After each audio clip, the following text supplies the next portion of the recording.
He was the miner who led us on this quest, our quest patron. Some of the other party members spoke with other people around the tavern, and then we were on our merry way. And then, not very far down the road, my holy symbol was taken off of my from around my neck by some sort of mushroom creature. It ran over the hill. We chased it, and then found ourselves in some sort of strange alien world that was not this one. The sky had changed, and everything else was strange, filled with alien creatures. And we decided to skedaddle and came back the way we went. Then we made our way to the location we were intending to go to, which was near the mine. We came to a shack on the top of a hill by a tree. There, while investigating it, we encountered some beetles, and one of our characters died. Or two of our characters died, because one of them was an Three of the NPC. characters died, but one of them was one of the ones that came. Oh, the NPC, and then two Yeah, yeah, characters. yeah. So Near we a lost. 50% casualty rate. It was yeah, it was rough. And then after we recovered, then we went down into the hole and poked around, and I think we lost another character. Yeah, Dave's dwarf stumbled back into a pit and fell to his death. And so after we, oh yeah, and then we busted into a room and put a whole gang of goblins to sleep, and then didn't find much. And then after that, we recovered the bodies and buried them up by the mound, and that was it. Ah, there was one more thing at the end Oh, that okay. definitely is something we should worry about this time. My character would not be aware of that. Oh yeah, I don't mean to go out of character, but we had one of our characters opened a door. I don't recall exactly whose it was. They opened a door and essentially turned right around and told the rest of us we need to get the heck out of there. I believe that's what happened. It was very abrupt, and the character didn't tell us much beyond. I think they said that there were tons and tons of goblins in the next room. Something like that. I think he told us that it was better that we didn't go there in that direction. Something to that effect. So we left it, and then that was kind of the end of the night. Mhm. All right. Um, cool. I'll put you guys in the tavern. Um,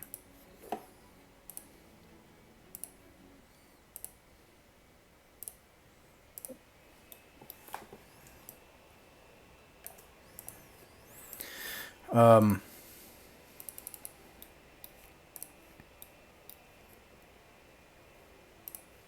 let me turn this up on my end. You are all in the Blue Mule Inn in the hamlet of Clifton in the Isle of Arraign, and there are the patrons here have not changed much in the past day that you've had the really failed journey and lost friends that you have traveled with for a very long time. Because remember, we'd said that you all had traveled here from far off and had been together for some time. Old Thule, he's got his friend back, Dub, and he's been talking his ear off. Dub's been eating the whole time. And you are all seated at the kind of table that you've carved out for yourself here. And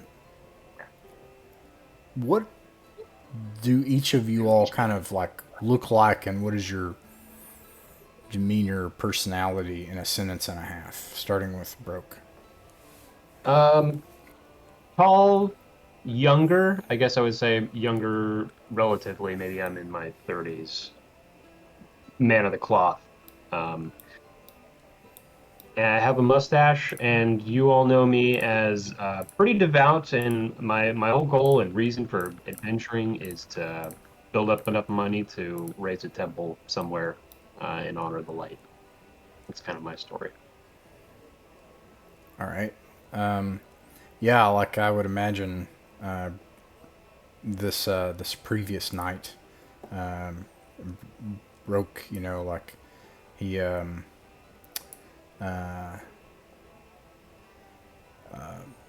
this was the thing that he was meant to do. He was meant to like oppose chaos and go on this big journey and all this stuff, and it's all kind of falling apart now. So I'll be interested to see. But Dub, I'll describe Dub. Oh, actually, let me show Roke's token here.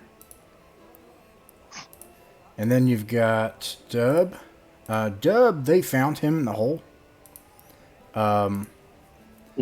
He did an amazing job putting the description in here. Slight, unassuming man, wears plain attire, and he doesn't talk much.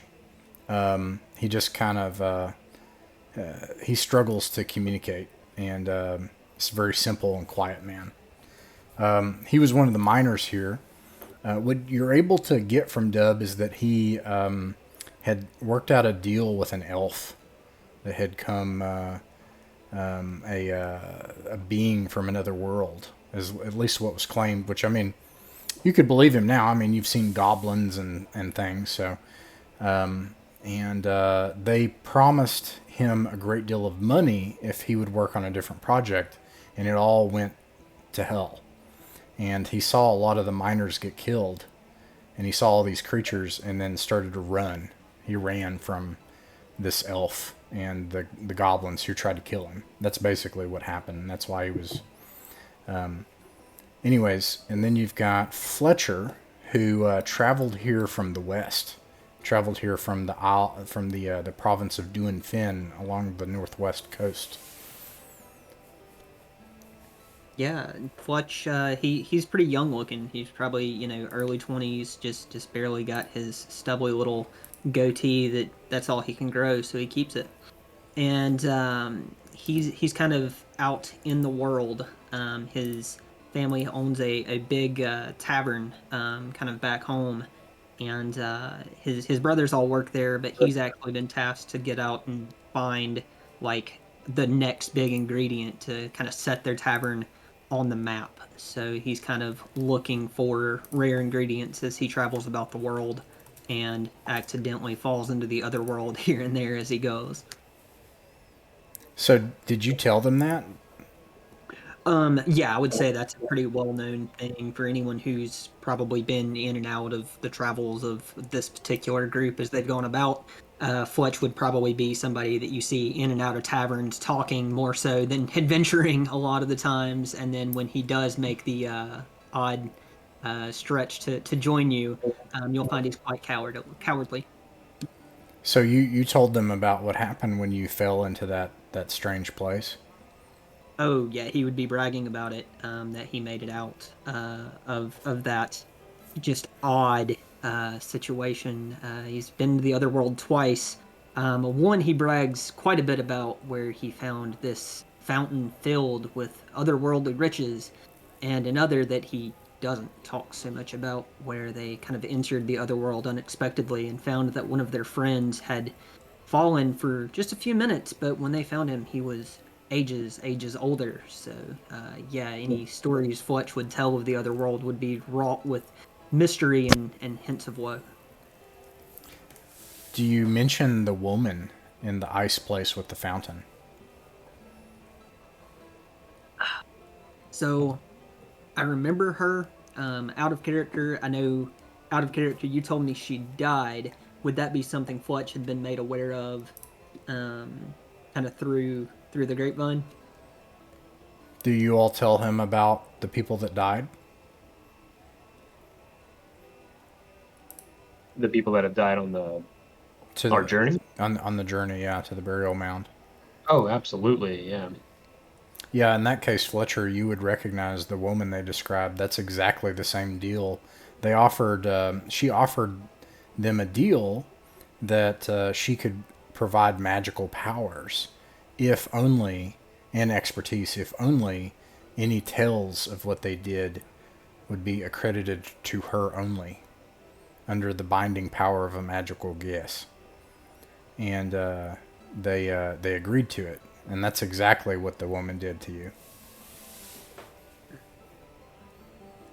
So probably you can't brag. Probably you have to say that, oh, she's like a hero. Oh yeah, bragging for her, of course. So just so I'm clear, would her magic on that still be binding That's despite a her good death? question. I don't know. I'm gonna look it up right now. It's a thing. I guess it depends on the kind of ritual. It's Gaius. It's a 6th level spell. Um, this is great because I don't. Oh wait, no, it does. It says it's permanent. Oh, all right then. Yeah, cool. So, what was her name? Her name was. Let me find the rolls of courage. Her name was Gwenna Crocker from the City of Gwenna. Daylight. The whole campaign is the Tales of Gwenna Crocker. Yeah. Oh yeah, because you all agreed to the Gaius too. Oh God, there's gonna be like this saint that's gonna like, Exactly. this whole story is gonna arise and it's gonna be false. The whole thing. We Oh now know who's at the no. center of that temple you're going to raise. Exactly. It'll be in her honor. Oh gosh. Saint Gwenna be praised. Wow. Okay. Strong. Anyways, Fiona. Speaking of people that are interested in druids, and I forgot to mention that, but it would have been clear to you, Fiona, that oh gosh, I'm sorry.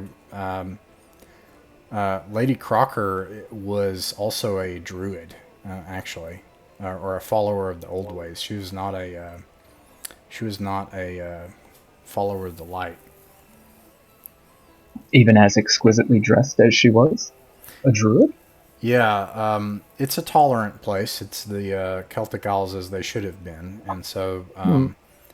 pagans in the lady and in the city of Daylight in Duin Finn would have places of power and prestige, even though this other hegemonistic monotheistic religion is kind of ascendant.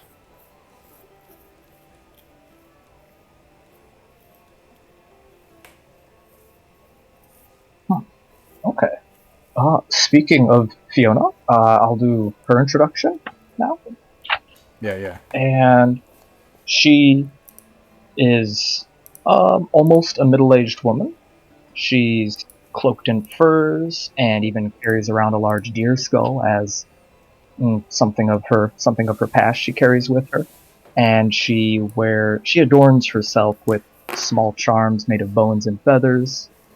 And really, she's quite clearly meant to be reminiscent of a witch in all regards, or at the very least, somebody who has spent most of their time in the woods somewhere. The town that she originally was mm, attached to, the people that she cared for, was devastated by a disease, and so this has this has severely affected her. She's very gloomy and oftentimes withdrawn when not out on the adventure and trying to keep everyone around her alive. But she's a lawful character. She wants to support her team, and she definitely wants to see civilization advance. She is one of the light, as it is referred to in the setting, I believe. She definitely falls into that category. All right, cool. You are all at this table discussing what you're going to do when all of a sudden the swinging doors of the tavern open and there's an incredibly strange figure who enters very ostentatiously. Other people start to pay attention to him too. He's maybe 4 foot 7, 6, 8, somewhere, just definitely shy of 5 feet tall, with a unsettling combination of a childlike and adult features and really large ears. And and yeah, what else? Tell us what else about Tylo here. Tylo, you have already seen and heard of these people. You may have actually just spied on them, but yeah. Okay. And the picture doesn't do very good justice. I'll get you another picture sometime. This hair is actually a little wild, little spiked, He looks like he has this wild look in his eyes, kind of lackadaisical, whimsical, kind of aloof, like he's paying attention, but he doesn't he doesn't stay focused. He kind of just goes off and rambles a lot of times, but he knows what he's doing. Um, he he's wearing this robe, and you can tell over the robe, the robe's covering something up underneath, but he doesn't really care. He doesn't really pay much attention to anybody. Kind of goes about his own way, and he just walks on over to the party that he's heard about. Okay. All right. You go ahead and move And your token. yeah, Test your just him token. over there. Sweet. Token works. And Yeah. well, hey guys, how are you? Are you the guys I've heard about? I've talked to several people out here, and they said you're the guys I need to talk to about doing some stuff. Um, have we ever seen an elf before? Out of character? No. No. Fiona would have. Well, actually, Fletcher. Actually, did you go into the Tomb of the Serpent Kings with Dave the elf? I did not. I was not on that one. Oh. Nope. Except for Fiona would have heard of elves and would instantly recognize him as such. I don't mean to be rude, sir, but where are you from? This is your appearance is quite startling. You're never going to be rude to me. It's okay. It's okay. You can just ask me anything you want, and I'll just tell you what I know. What was your question? I forgot already. What manner of creature are you? Preacher, you haven't seen people like me in this. What? Well, I haven't seen many people like me around here either. Now that you mention it. Fiona hisses in a low voice. It's an elf. Well, yeah. How did you know that? I believe I've heard tale of the people like this. I don't mean to be rude, but this is quite exciting. Well, to you're never rude to me. You can just tell me what you think, and it's okay. It's okay. Sorry, you were approaching us. You said you wanted to join our group. Well, I don't know what y'all got going on or what y'all plan on doing, but what I heard. Well, there's some out here in this forest. It's a pretty place, okay? It's a real pretty place, but man, there's some things walking around out there that I just don't like, and I like things that are pretty, and I want to make it pretty again. I And I too. thought I may, join y'all, and we may make things pretty for everybody. Well, as it is, we do need assistance on a task we are about to embark on. We need to recover our fallen friends from our last venture out into those chaotic. Fallen, did they trip or something? Are they okay? They passed, unfortunately, and we must recover their remains and return them to hallowed ground. I suppose one of them tripped.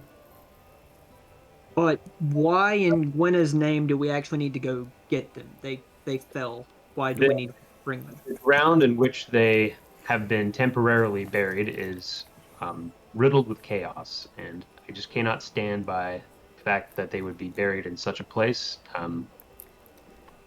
Just my compulsion and my religion it requires me to recover those bodies. But there is something in that. While we are doing that, we plan to enter the tomb, those catacombs once again, and try and rid the area of chaos. There is rumor of treasure, and in fact, there's rumor of some magical sword, which we did not recover last time. Now you're talking more my language. Little guy, what do you know of such situations? Who do you Yeah. say? You with the ears, what do you know about, Well, this particular world? If you hadn't, well, you said the word. I heard the word magic, and we like, magic stuff. Just it's kind of fun to play with. So, us elves, we like that stuff. But what do I know? I don't know much, unfortunately. But I'm game. Well, I'm happy to help. Yeah, that's the plan anyway. My goal is to recover the bodies. The sword belongs to whomever wishes to claim it. If we find it, that is. Well, pleasure meeting you. My name is Tylo Hopscotch. And I've been listening. Sorry, I've been listening to y'all. I kind of, well, I don't want to say spying, but I know you're broke over there, and you're Fletch. They call you Fletch or Fletcher sometimes. I don't know which one it is. It's one of the two. But and then there's Dub over there in Fiona. And did I miss anybody? Dub grunts as he keeps eating. Uh, When Tilo brings up being broke, Fiona kind of clutches her coin purse at her side, a little heavier than most. Hmm. well, yeah, if that sounds enticing to you, then we were going to finish our business here and then make haste at our earliest. You speak so proper too. I'm going to learn a lot from you. This is going to be fun. Well, it's out of habit. The temple, they raised us to try and speak directly. Yes, when you're born in a temple, they actually have a stick that they lodge in your butt as soon as you're born, and it stays there permanently. Not exactly like that. That is a running joke at the temple, but yes, Well, they're if very. it's okay if we go to any temples, can I stay outside? Because that don't sound too fun, and I like Well, fun. I promise you, they do not lodge Okay, wood into any orifice. okay. We waiting on anybody else? That's all of us. If you have any other business you want to take care of, we can do that before. But I'll be ready to go whenever. I'm Burke starts donning his armor and getting his things together. So tavern keep, what's the running rate on a good meal here? Oh yeah, everybody. Is there? Okay. You call over the tavern keeper, old Unat, and try this again. She comes over exhausted and she says, "Oh, hello there. You'd have a good meal here for a shy of a gold piece. We have, assuming you want some drinks for the table as well." Yeah, I've had a pretty good run as of late. I'll cover the price of the meal for the table. Oh, Well, that's very kind of you. I'll make it 2 gold pieces then, and that will be for everyone. And I'll just show the menu, and then She says it though. She says, "We have an apple broth with whipped cream, squirrel hearts, and green beans, and butter beans, and some shoots, and then we have cider and one of our own a homebrew that we make here, and some wine." So this homebrew, what's it made with? She looks back nervously and she says, "Oh, well, we keep some barrels of ale that, it doesn't sell well, to be honest, but it's very cheap, and it'll fill you up." I'll stick with the cider then. All right. What does everybody else have? I'll do the squirrel hearts and the cider. One bowl of the rosy apple broth, and hold the whipped cream, please. All right. Whoops. I'll do the beans and shoots too. And Dub's been eating this whole time. His friend has paid for him, so he's good to go. And let's see. Fiona, do you want anything to drink? Cheap wine, cheap wine. Okay. All right. Let's start with Broke. You got Squirrel Hearts.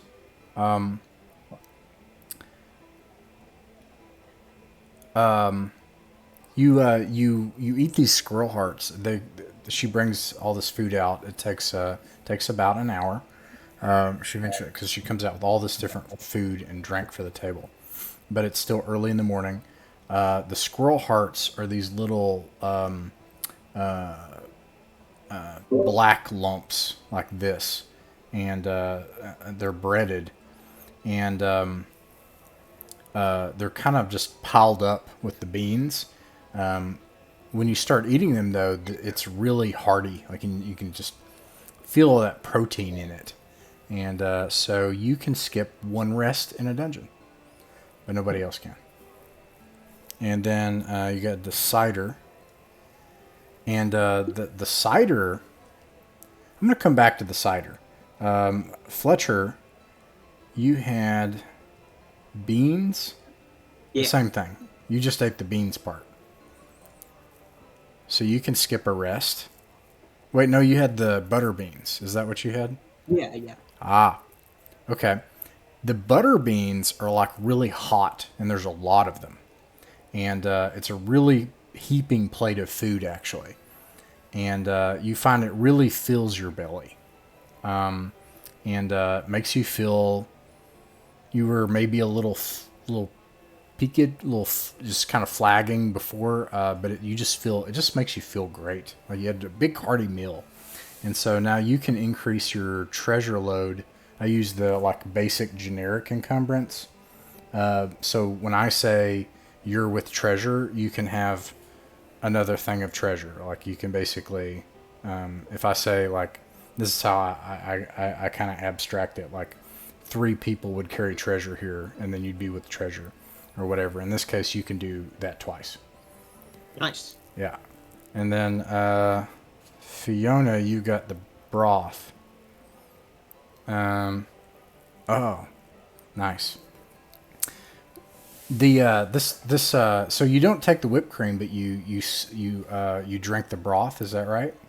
Yeah, I think whipped cream on a soup sounds a little. Well, it's not on the soup. It's like a thing of cream. You know, like you have like.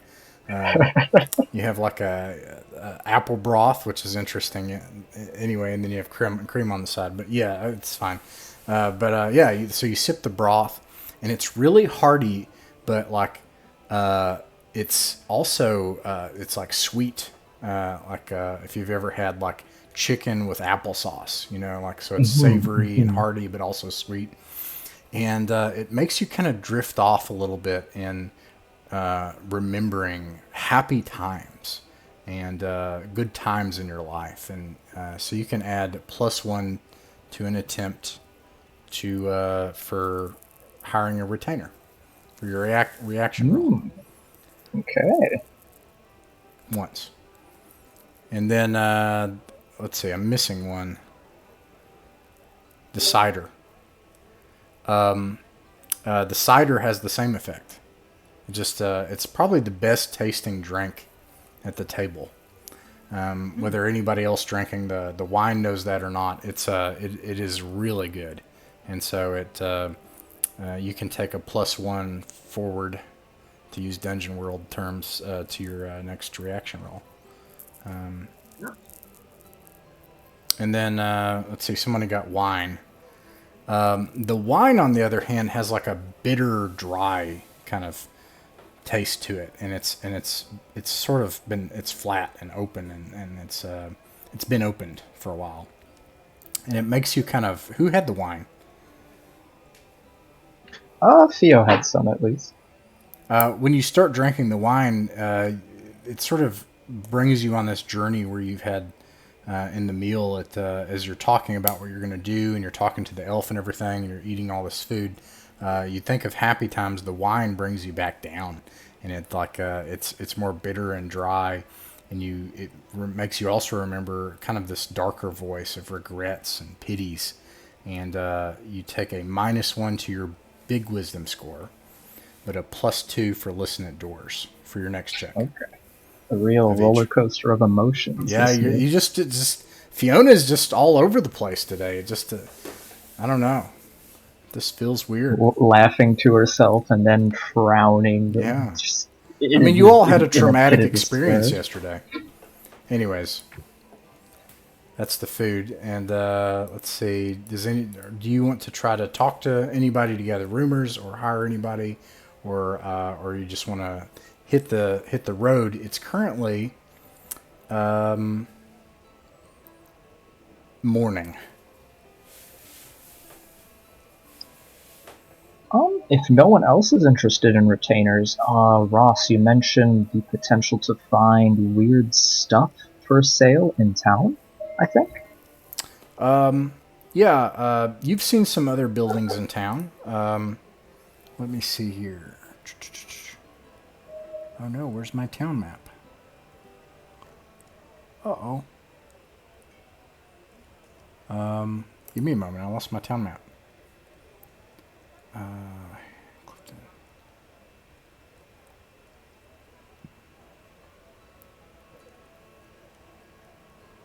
But yes, basically there's a building in town for like a weird, crazy old woman. What you'd call like a midwife.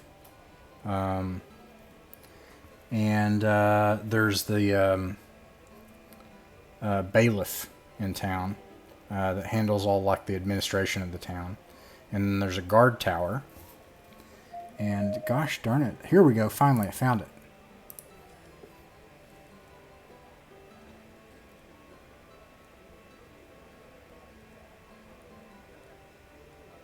Got it. And there's also watchtower, and yeah, and that's it. Constabulary. The rest are like farms. There's a stable, which maybe you need to get a wagon if you're going to get all these bodies. I don't know, but you can rent tack and horse and tack stuff. Yeah. That's a good point. If we're bringing these bodies back to town, we probably do want to rent a horse and a wagon. Or maybe a mule or a donkey. Yeah, sure. Feel we'll stop by there before we leave town, and basically going there with the intent to rent the services of some of what was mentioned, not to buy permanently. Okay, to the stables. Yes, the stables. Sorry. Okay. Does anyone want to do anything else in the inn? Just so I'm clear, would anyone in the party? So, you'd mentioned Jacob, your character wanting to do last rites on these bodies, or is the plan to bury them or to burn them? Because we'll need stuff for that either way, won't we? We're gonna bring them back to town. Okay. Yeah. So just a wagon then. Yeah, I think wagon is, but I think we have that with Dub. I think he has a donkey and a wagon. Oh, that's a good point. Yeah. Actually, that's right. He does. He has a he has a donkey and a wagon. Nobody Yeah. should have to buy anything as long as he has. I forgot about that. Perfect. Tylo here's we probably don't have to buy anything, and he perks up because he like, well, good. I didn't have any money anyway, so. I guess how much would it run me for a retainer? You don't know, but I'll tell you who you see here. You'd need to try to talk to them. You see an old woman who's absolutely gigantic, like probably 7 feet and plus, like absolutely monstrously gigantic woman. And then you see an old man who looks like really off somewhere else right now. Like his body's here, his brain is not. I think I've seen enough. I want to approach that older woman. Okay. You all right? Go. You can move your token. I'll move Unot out of the way. All right. Excuse me, madam. We are about to depart on a adventure, and we were wondering if perhaps your services were for hire. What? You said there's a fire? No, sorry. We are looking for an adventurer to join us. You look quite formidable. We were hoping maybe we could bring you along, as you look like you could take a handle in a fight, something. That's a really mighty fine compliment, young man. And she screams at you when she talks. And she's like, I need to get some money for my grandchildren. Sure. How much would it cost us?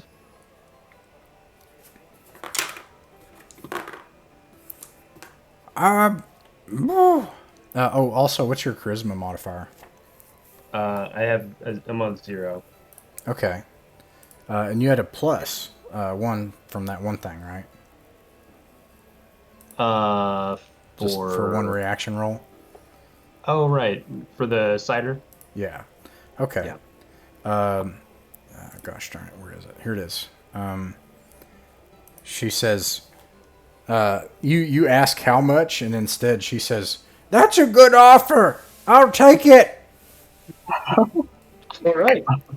Very good. Well, meet us outside. We're loading up our wagon, and we're about ready to depart. Do you have a weapon? She looks at this, and it looks like that. Like she has a rolling pin, but it's bound with shards of wire, and it looks horrifying. All right. Very good. Okay.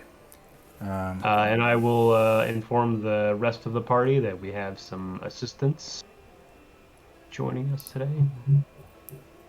The very frightening old woman over there is going to join us today. She says, she shakes the elf's hand and says, hello, Bray, my name is Sine. Hey, Cine, you need a walking cane to get out of here? What? Yeah, okay, thank you. Thule sees this giant woman approach as the wooden floors creak and shudder, and he scuffles off and takes his food somewhere else. Okay, let's see. So did you all say that you wanted to try to check something else on the way out, or are we hitting the road? I look at sorry. Dub, and I tell Dub, I'm like, you've probably been in that guard tower before, haven't you? I'd stay away from there. You might get arrested. Who do you say that to? Dub. Dub. Dub's not here. Bet Yeah, you- no, okay. Dub's with you. Yeah, he's like, no. That's all he says. And out of character, by the way, you talked about Dub knowing an elf. I'm not the elf he knew, right? No. Okay. But if you know the elf he knew, it remains to be seen. Okay. Because all elves know each other, I guess. Maybe. We'll see. But anyways, did anybody want to try to look at anything or buy anything, or are we hitting the road? It's currently mid-morning now. Maybe next time I'll pass by the herb dealer. But is there anywhere that my character could pick up just ordinary things, like just gonna restock the torches for everyone and grab some rations and see if those goblins want some rations if they're still there. Sure. Oh, yeah, good. You can use the SRD prices or the text prices for that, and they're basically Unat helps people that go to nearby delves. This town used to be, this hamlet used to be nothing at all, or it's sort of history on top of history, because it used to be a big deal. You can tell there's a crumbling keep here that they've built the towers on top of. And then there's this little hamlet that's sort of on the ragged edge of civilization. Something really awful about this is there's no temple to the light here. There's not even what would be very common, since there's the kind of all the hagiography of of the Celtic Isles would be at the very least. Actually, this would be weird to Fiona too. At the very least, some sort of votive, something like a statuary or a shrine or something. Even if there's not a place to actually hold services. But this is kind of a lawless region where towns rise and fall quickly. Well, we will do our best. Do we have in the group already, or would I be able to buy it, like some flint or chalk and or something to write on, in case I need to like make a map or anything? Yeah, Unot can provide all that. Do you need the prices or do you have the book? I do not have the book. No problem. I got it right here. Well, I thought I had it right here. Thieves. Oh yeah, because I put it. All right, chalk is why is chalk not showing up on here? Weird. Chalk is actually something missing from it seems. Huh. Might be in the new carcass crawler. I can open that up. Probably no more than a gold, right? Are you trying to get something to write with? Something to write with, something to write on, just so we go somewhere I haven't been before or something like that. We can just kind of sketch like a map to have a rough idea of where we've been and where we're going. So something to write with, any kind of implement like that would be pretty expensive. It'd be like a gold piece. Okay.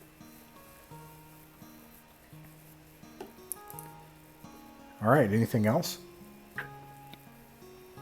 Okay. That's it for me. Here we go. So, you have all traveled this road before.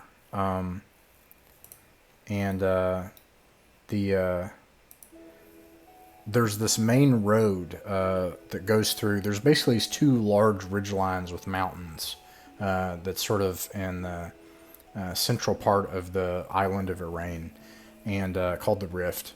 And they have these things called the Reeks, the individual mountains that are really rocky and jagged and shoot up out of the earth. And the ground here is really stony and rocky and full of I don't know what you call that stuff, the stone that really crumbles really easy, limestone and shale, I guess. And but there's this road that is an easy landmark, goes east-west, called the Duchy Road. So all you have to do to find the mining site is travel east on the road and make sure that you don't miss the entrance. Considering that you've done that and you have an elf with you, all you have to do is not roll a 1. Would you do the honors, Tylo? All you have to do is not roll a 1. D20, right? D6, sorry. Oh, D6, okay. 3. Oh, man. All right. So you, I'll actually use the map that I'm using. It's not that good anyway. I really like, Jacob, your stuff because I was in the army, so topography is something really useful to me and something I wish I had on this map. So I have to imagine the topography here.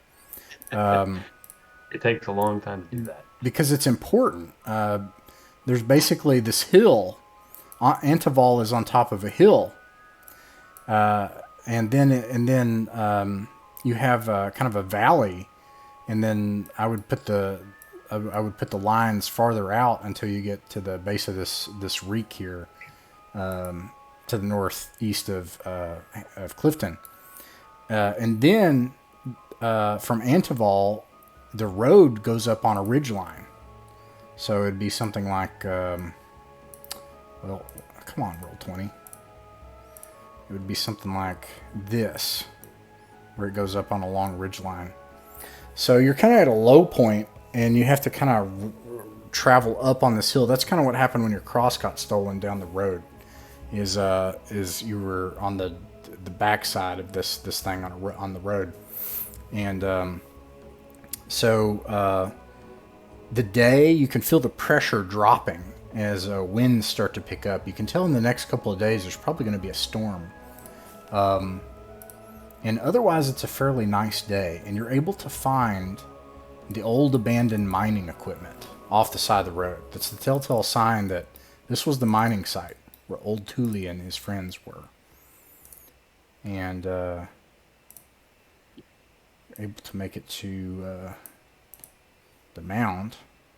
I'll have to put your tokens on here, or update your tokens. Dub is here, Fletcher, Fiona, and Tylo. Is everybody able to control their tokens? Check. Yep. All right.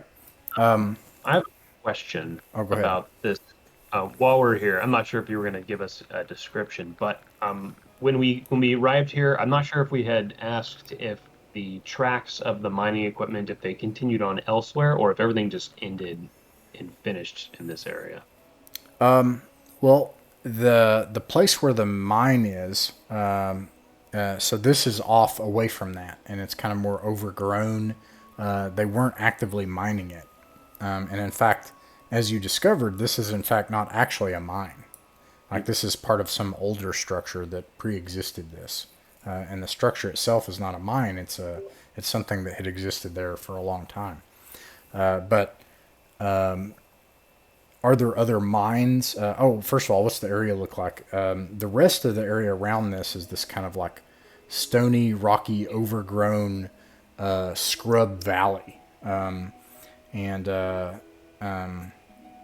So there are several different areas that they had attempted to mine, maybe 2 or 3 places where they had tried to enter, and those have all been collapsed in, and they've abandoned them. And there's a bunch of equipment out there that has just been left out to dry rot and rust.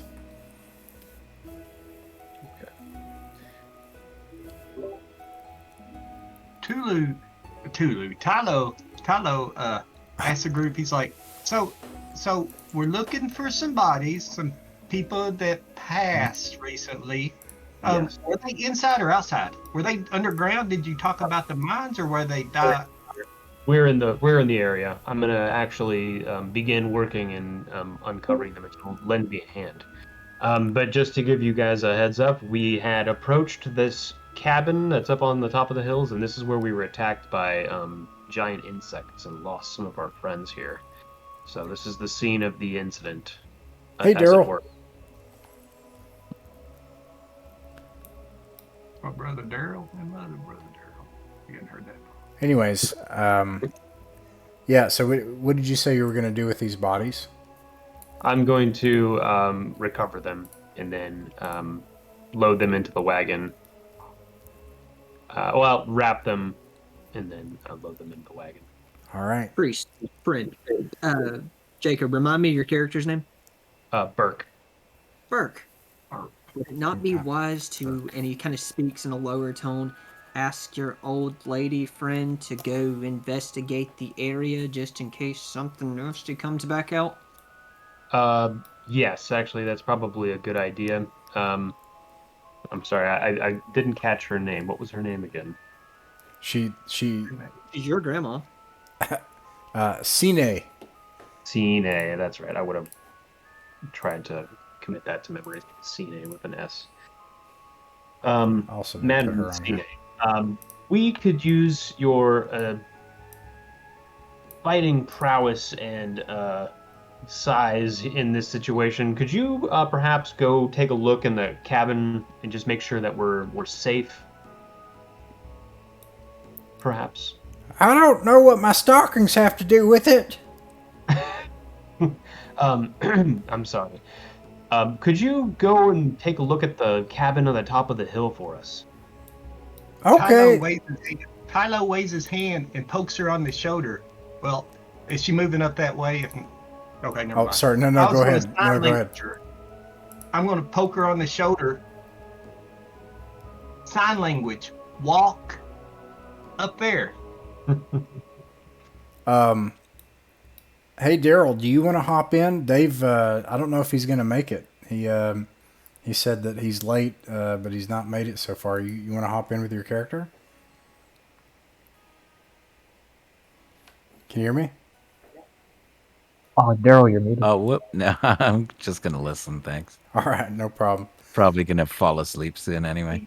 Gotcha. Okay, cool. So anyways, let's see. She goes up there and takes a look in. She comes back and she's like, dark and empty. Nasty smelling things. has bugs. Very good, very good. Well, I think we're safe to begin working and get these bodies recovered and loaded into the wagon. Didn't you say it was bugs that attacked you last time? Yes, but I believe CNA would have mentioned if they were big bugs. I did. Like, She throws a gigantic bug by the leg out in front of you all, and it just lands like back, front belly side up. oh my. Yeah, that was the creature. That was exactly what attacked us last time. Is it moving and or wiggling or anything? No. Okay. Um, Sinead, did you kill that? I'm not fat. I'm gonna -1 to the fun thing about Cine is the reaction rolls and morale and loyalty go up and down wildly. God, where do we find these people? we give CNA the thumbs up. Tylo just starts laughing. Okay. So you load the bodies up. It takes some time. In real time, you've got still an hour and a half, but it takes you 2 or 3 hours. So it's now late morning. By the time While while the bodies are being put onto the wagon, could Theo take a look at one of the? I recall there being a large stone covered with vegetation near here. Sure. Yeah, you can go. I'll just press the stuff out of the way, all the stuff covering it, see if there's anything on it. Yeah, you can. When you go over, it's covered in dead vines and thorns. But when you take a closer look at it, you see markings on it.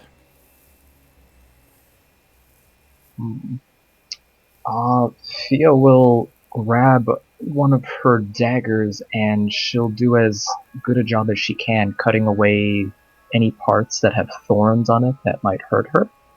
What is can she make out what the symbol looks like? Does she do this while they're loading the bodies?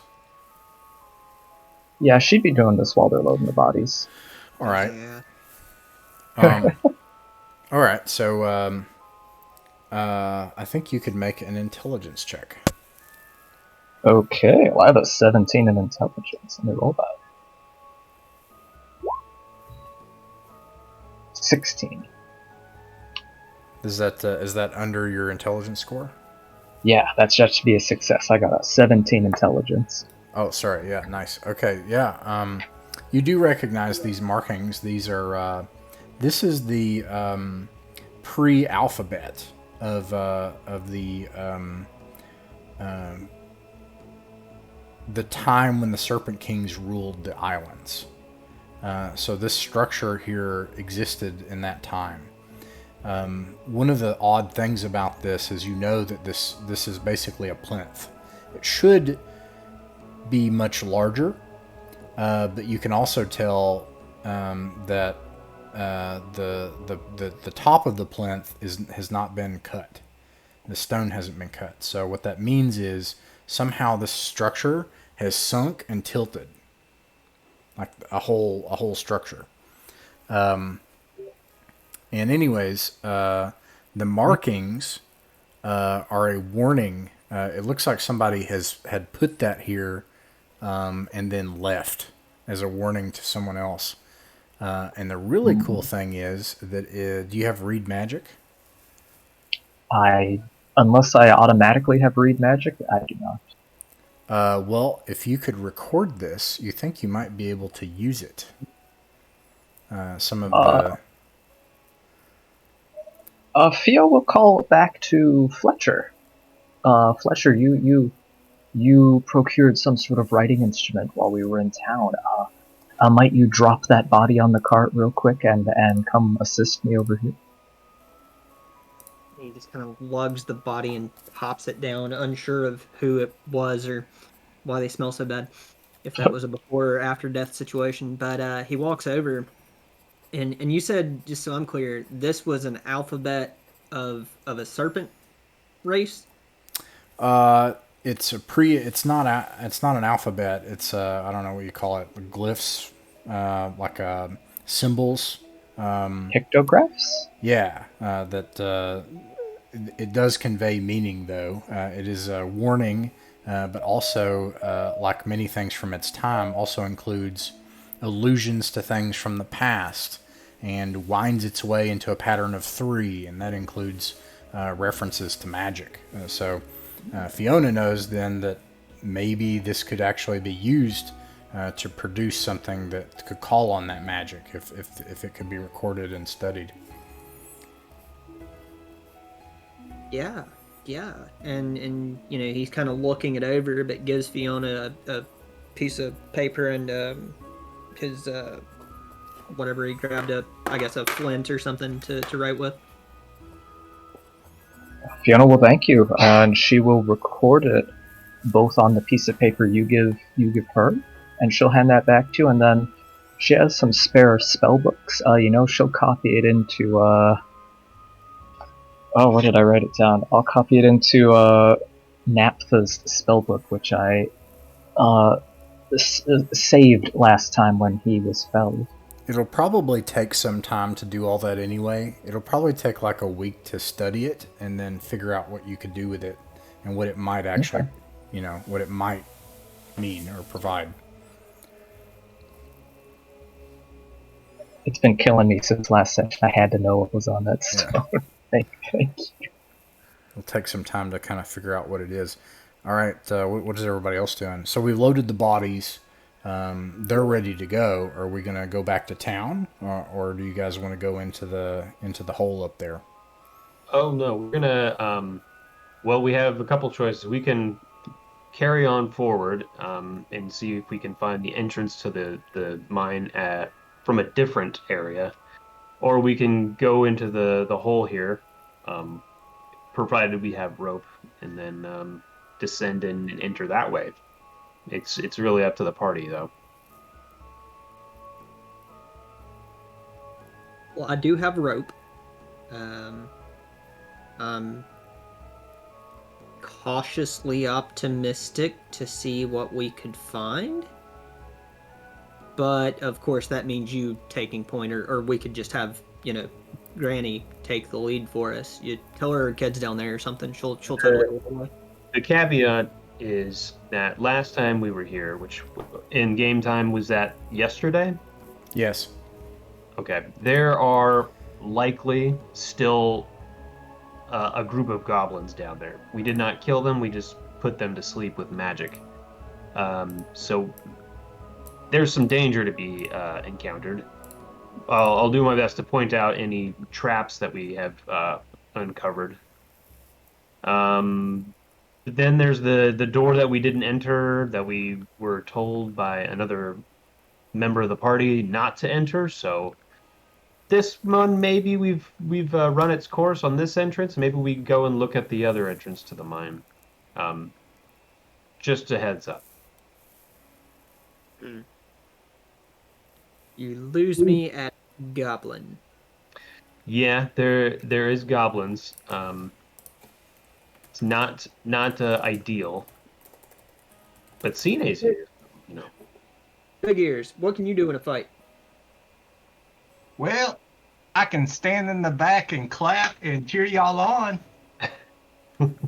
But you're about as useful as I am. Well, I like to joke a lot. I might be a little more useful if I pull down my robe just a little bit and show some armor. Well, if you're feeling like maybe this is a little dangerous, then maybe we should head on down the track and see if we can find the entrance to the mine. Try something that we know that or don't know where there is definitely going to be a fight. You catch my meaning. All right, so let's see. You guys are going to try to enter one of the other mines. Is that right? Yes. All right. When you head back to the mine that Thule talked about, you've got an entrance. It's partially collapsed. There's a bunch of equipment in front of it, and you can tell that there are 2 or 3 other dig sites, including one vertical dig site. They're all within sight of each other in this like scrubby, dry valley. The vertical dig site, does that have like a ladder or a way of getting into it, or what does it look like? It does. It has one of those, and I don't remember what they're called again, but it's basically a tripod wooden support that would hold a pulley and rope. However, there's no way that thing could be reliable. Is there anything in the equipment that's kind of laying around that we could use to brace it or make it any more sturdy than what it currently looks to be? Yeah, there are mine carts, which have weight and wheels. However, it would take time to get them where you need them. Could we guess that perhaps our donkey and the cart full of bodies might be heavy enough to also operate in the same way? You could probably.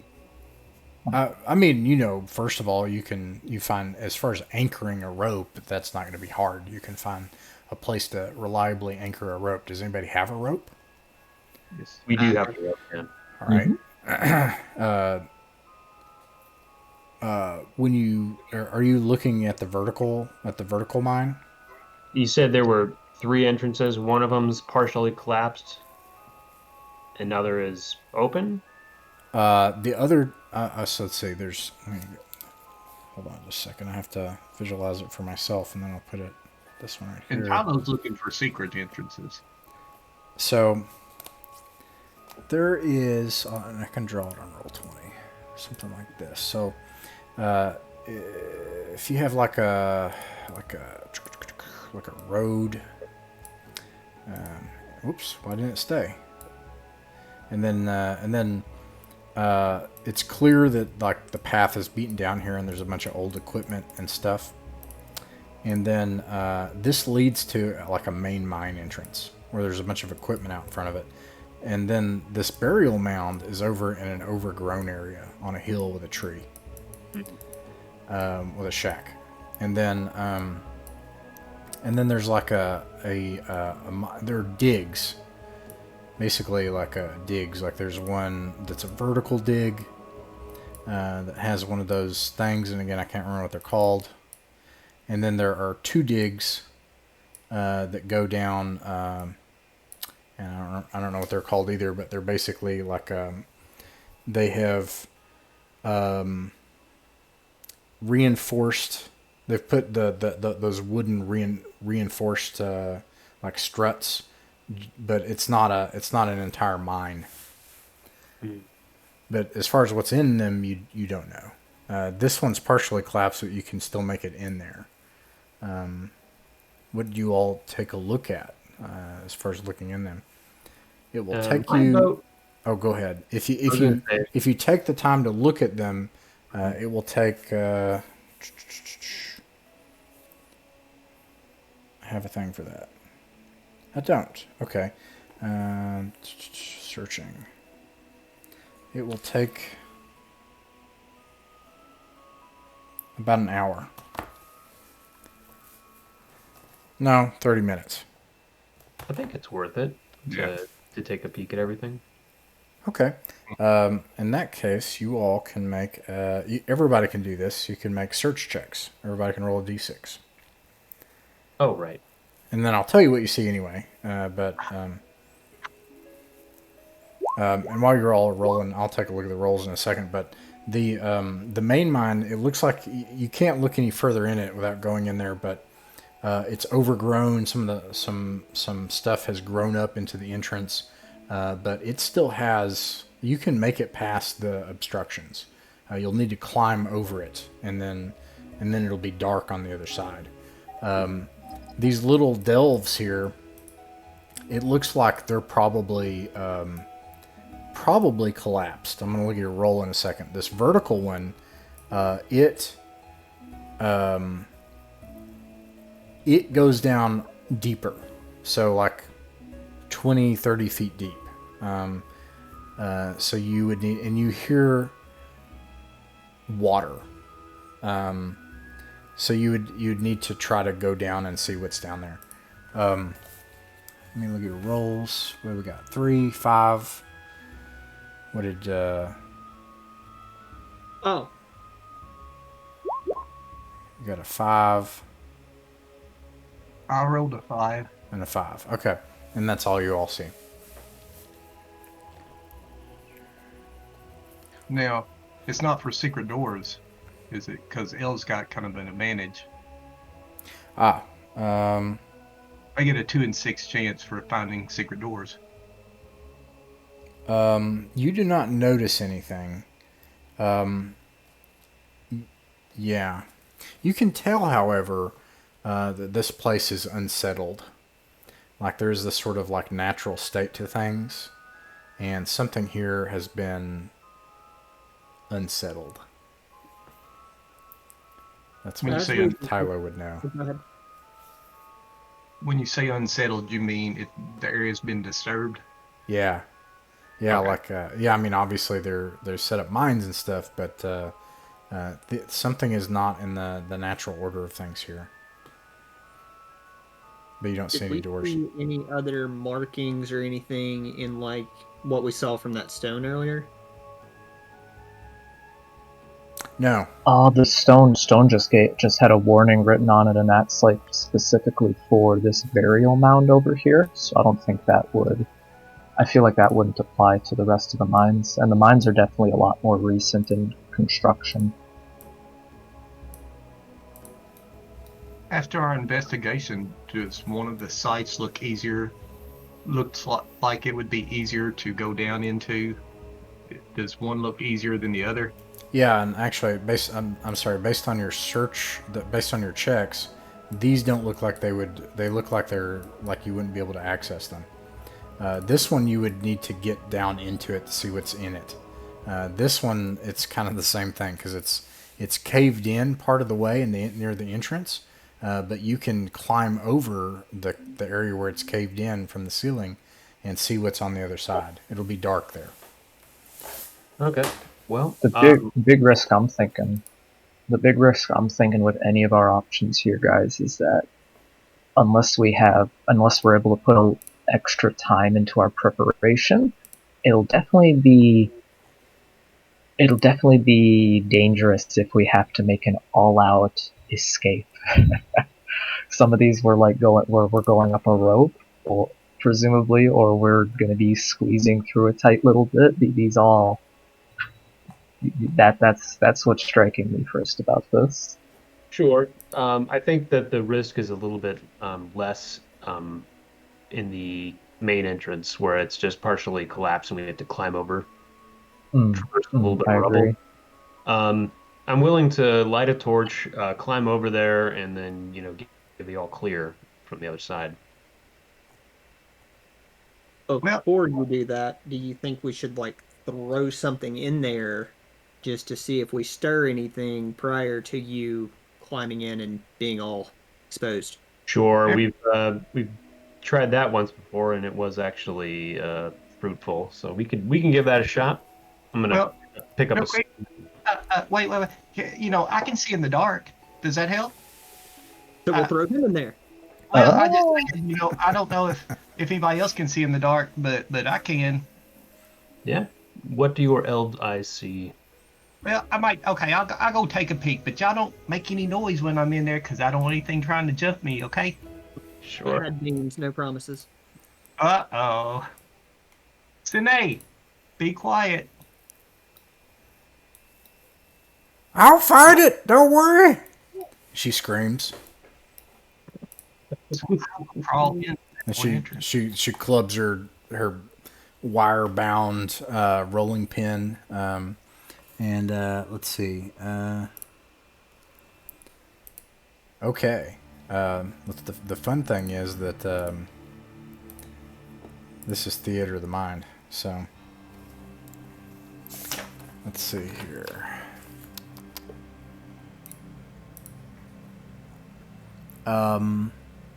All right. So when you go up to the entrance to the mine, and you look inside of it. There are support beams on the entrance part of it. It's overgrown with vines, and where the sunlight at different parts of the day shines into the entrance, shrubs and overgrowth and critters have grown up. There's a portion of the ceiling that has fallen in about 10 feet inside. It's about 75% covered, but there's an area in you'll need to climb up and look over onto the other side if you want to see what's over there. Okay, first thing I want to do is try to look, see if I notice any traps. Okay, yeah. So go ahead and roll a d6. No, wait, hold on. This is one of those things. Let me roll it, right? Because you don't know. Okay. Tag on it. By the way, is a 1 good or 6 good? It differs. It depends. And there's a saying for that. There's a saying. And Mark had a saying for that. It's something like, if it's something within you versus if you're trying to overcome something. I can't remember, but there's an axiom for that. But anyways, in this case, if it's like a skill, you always want to try to get low, like a search or trap or that kind of stuff. Well, that makes sense because I rolled a 6, so I usually do the opposite of what I need. So we're good. All right. I roll those. I roll the if you're trying to sneak, if you're trying to check for traps, that kind of stuff. I roll the 6 or the d6. But anyways, I also rolled a 6, so it doesn't matter, does it? Okay, so I'll stealthily climb. Yeah. Whatever I got to do to see on the other side. All right, you try to quietly, and being an elf, being very light and nimble, you're able to do that, not disturbing all the little pebbles and stones. You carefully climb up to the top and you take a look on the other side. And yes, you're correct. You do see in the dark. It is not like dark vision from 5e. It is infravision. So you do, in fact, can see. And what you see on the other side is an abandoned kind of room where they would have worked further into the mine. This is an area where they kept storage. Some people used it as a campsite, and there are old abandoned and rusted campsite implements in here. And areas where people would have prepared to go further into the mine to dig. It's probably 20 feet wide by 20 feet deep and probably 10 feet tall. That's been hewn out and it's reinforced. It doesn't look like it's caved in here. And there's only a single wooden reinforced entrance further into the mine on the far side. Okay. In that case, I'll crawl back out and I'll tell the guys, hey guys, come on in. Coast is clear. We got a whole room, big 20-foot room. It's all to ourselves. We can set up there if you want to. I didn't see anything in there. You're muted, Jacob. Yeah. Sweet. That sounds good. Do you think we'd be safe lighting torches and entering? Well, that I don't know. I didn't go far enough. Well, you need to, don't you? Because y'all can't see in the dark. I didn't think about that. Well, let's go in. We will have Cine blaze the trail if we can. So Tyler, you mentioned you didn't see anything. Did you hear anything with your massive ears? Well, I did. I heard Sine out here breathing heavy. I could hear her, but I couldn't hear anything in there. But that doesn't mean there wasn't anything in there because I really wasn't paying. I wasn't trying to listen that close. Burke hears him say, blaze a trail, and she says, I'll give him hell! And she, charges in and just obliterates a portion of the stones that have gathered here that have blocked the way. And the good news is that it's very easy to see your way around. The bad news is, or to see past this now. The bad news is you immediately start to hear noises on the other side of the door on the far end, as the noise seems to have drawn something. Now. Yeah. Just so you know, I hear noises now. Come back. Do you say that to her? Well, I try to. I'm assuming it's useless because she's pretty far away and she's hard of hearing. and in the dark. I'm gonna light a torch and get my mace ready and kind of go forward. All right. You light a torch and ready your mace, and suddenly she's able to see, and she says, "Hi. This feels funny. I think there's something in here." And what is everybody else doing? I'm probably standing back, loading my sling, just kind of getting a rock ready to launch. All right. Yeah, and let's see. There's no way to really climb in after. It sounds like there's only still really enough room for one person at a time. Oh no, she did clear the way, and so You'd it's, say she smashed enough for more people? yeah, it's not that hard. It's not that hard to clamber Okay. over what's there. Oh, okay. Yeah. Fiona will light her lantern, in case we're all gonna go in after everybody. That's what I'm doing. I'll just put these tokens here just so it's not too abstracted. And you guys can kind of move them in your order of march. Cine would be right here. And the cool thing is I can just draw this. It's like 20 by 20 feet, and there's a door on the far side. And these things eventually come out from the door there. Oh.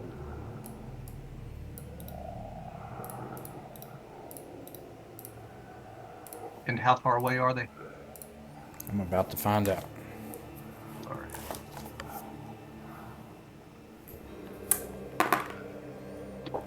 right. You guys are all the way back at the entrance. I'll kind of squeeze you all together. And they are on the far end of the room, just at the door's entrance. And also,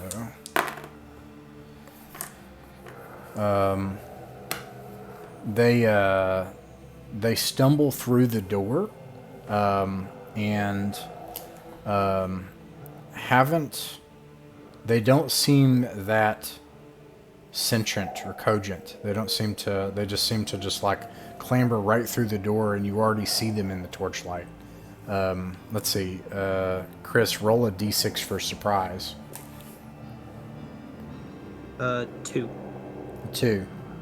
Yeah. Unfortunately, I would say maybe the rising undead of Thule's former friends is probably a little bit unsettling, so it doesn't give you any advantage. That being said, what do you all do? I'm going to ready to try and turn the undead. All right.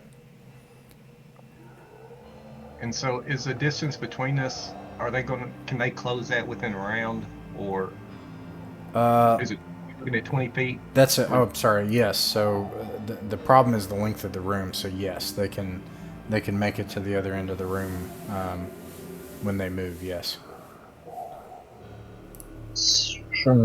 You said they don't seem very cognizant and such. Is that do they still have their attentions on us? Does it seem like they intend violence on us? Oh yes, absolutely. Okay. All right. So what are you guys going to try to fight them, or are you going to try to run away, or are you going to try to do something else? I can tell you some of the things you have in the room. That might be good, right? Remember, the worst thing you could probably do is just, I try to hit it, because it can do the same to you. The world is your character sheet here, so I'll show you some of the things you got. Let me zoom in. I wish I could zoom in. Oh, I can do that. Okay, good. There are a bunch of old stuff. There's a bunch of old stuff in this room. There's a chest over here. Right here. Drag this over here. And then there's a There's a work table with a bunch of old rusted implements over here.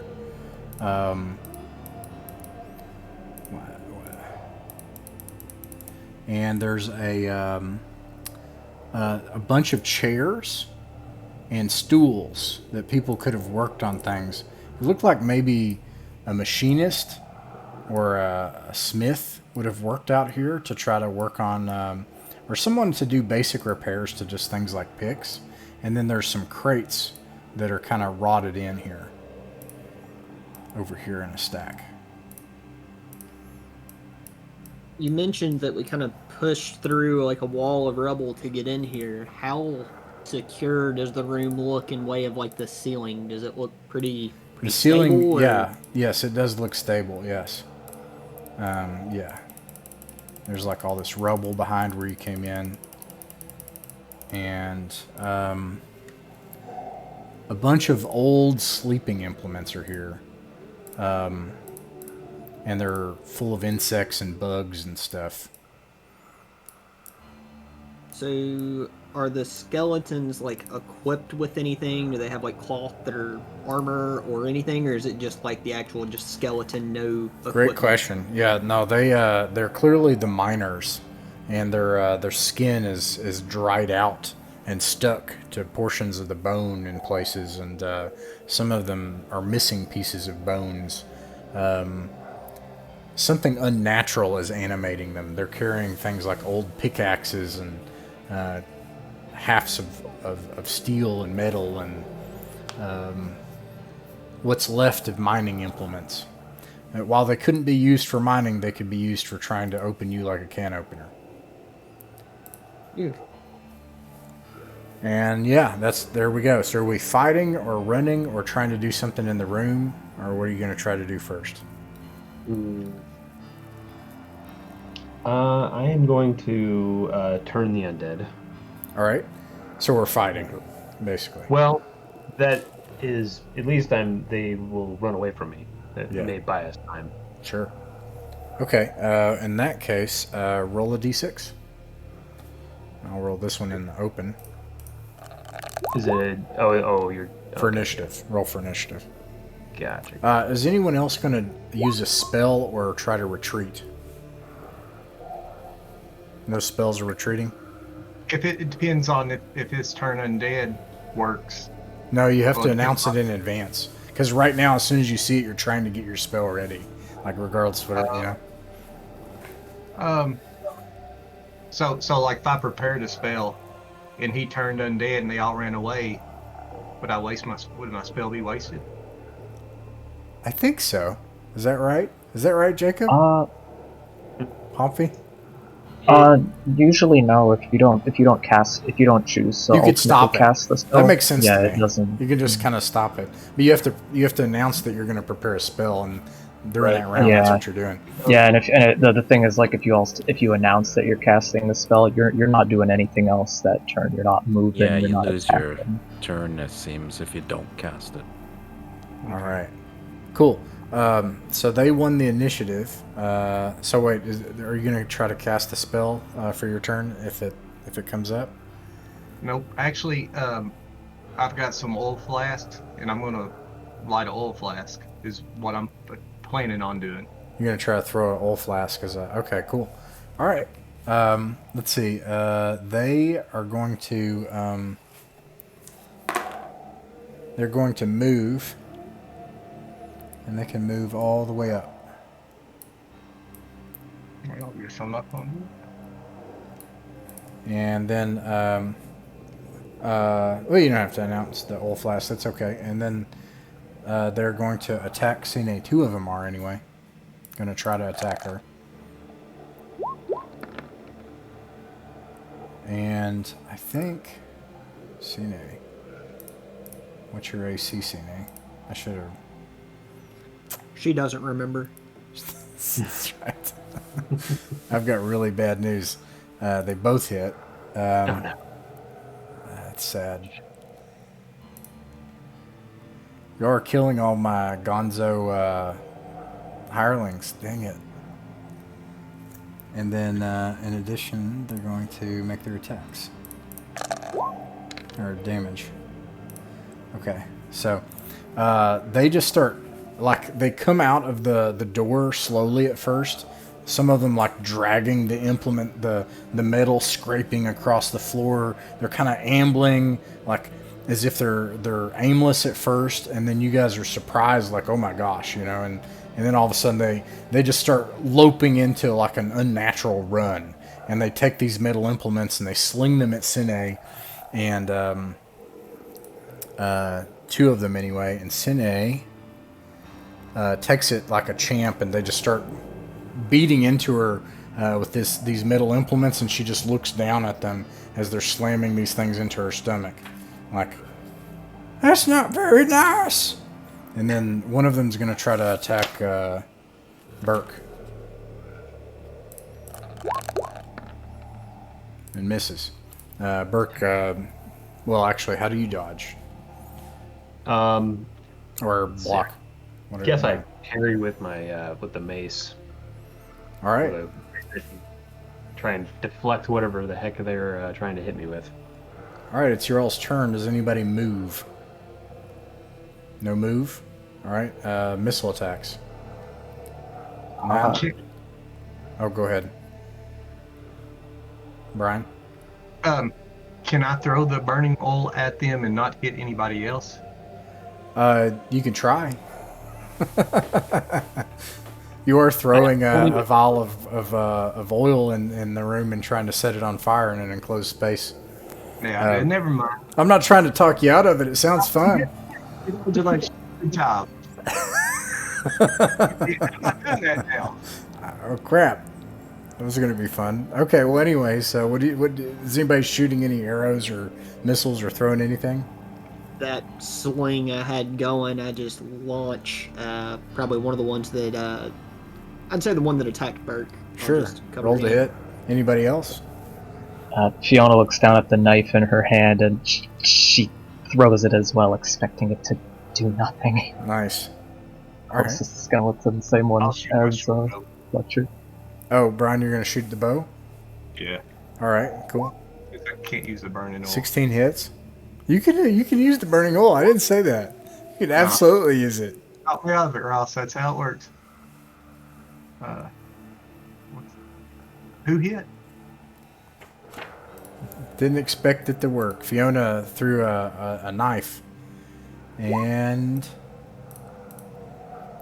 it did something. Yes, you take the knife and you throw it, and I think what happens is you don't actually hit this one. You it like whizzes, because this is becoming a thing. This has happened a bunch now. It also with Rukot, it whizzes past Burke's head. It barely misses him, but it absolutely shatters half the body off of the skeleton in front of Sine. It takes off like an arm. Go ahead. What'd you get, Chris? So Brian? Roll to hit in the system that you're using. Is that just a D20? Yeah, that's the same. It's D20, and to hit you do add Dex. Yeah, but Okay. you don't add Dex to your damage though. Okay. But you guys are close, and I forgot to mention that you're really close. So you'll add a +1 to hit on top of all that, because you're close range and like really close range. So that'd be a 16 roll plus 2 dex plus 1. So that's a 19. That hits. Okay, yep. And then for damage on a sling. D4. 8. Oh, 4. Nice. Which one were you shooting at? The one that was attacking Burke. All right, and then what'd you get, Brian? 14. 14. 14. No, I get +1, right? Yeah, 15. it hits. Okay. 3. 3. Which one are you shooting at? This one right here. Okay, so these things, they run toward you all and they start beating on Sine, and Burke raises up his mace and blocks this hunk of rusted steel or iron that slams down on it. You can feel your body jar, and all of your friends behind you just start throwing knives and slings in the dark. Oh yeah, by the way, you don't have your shield, do you? Because you got to have a torch. Yeah. Yeah.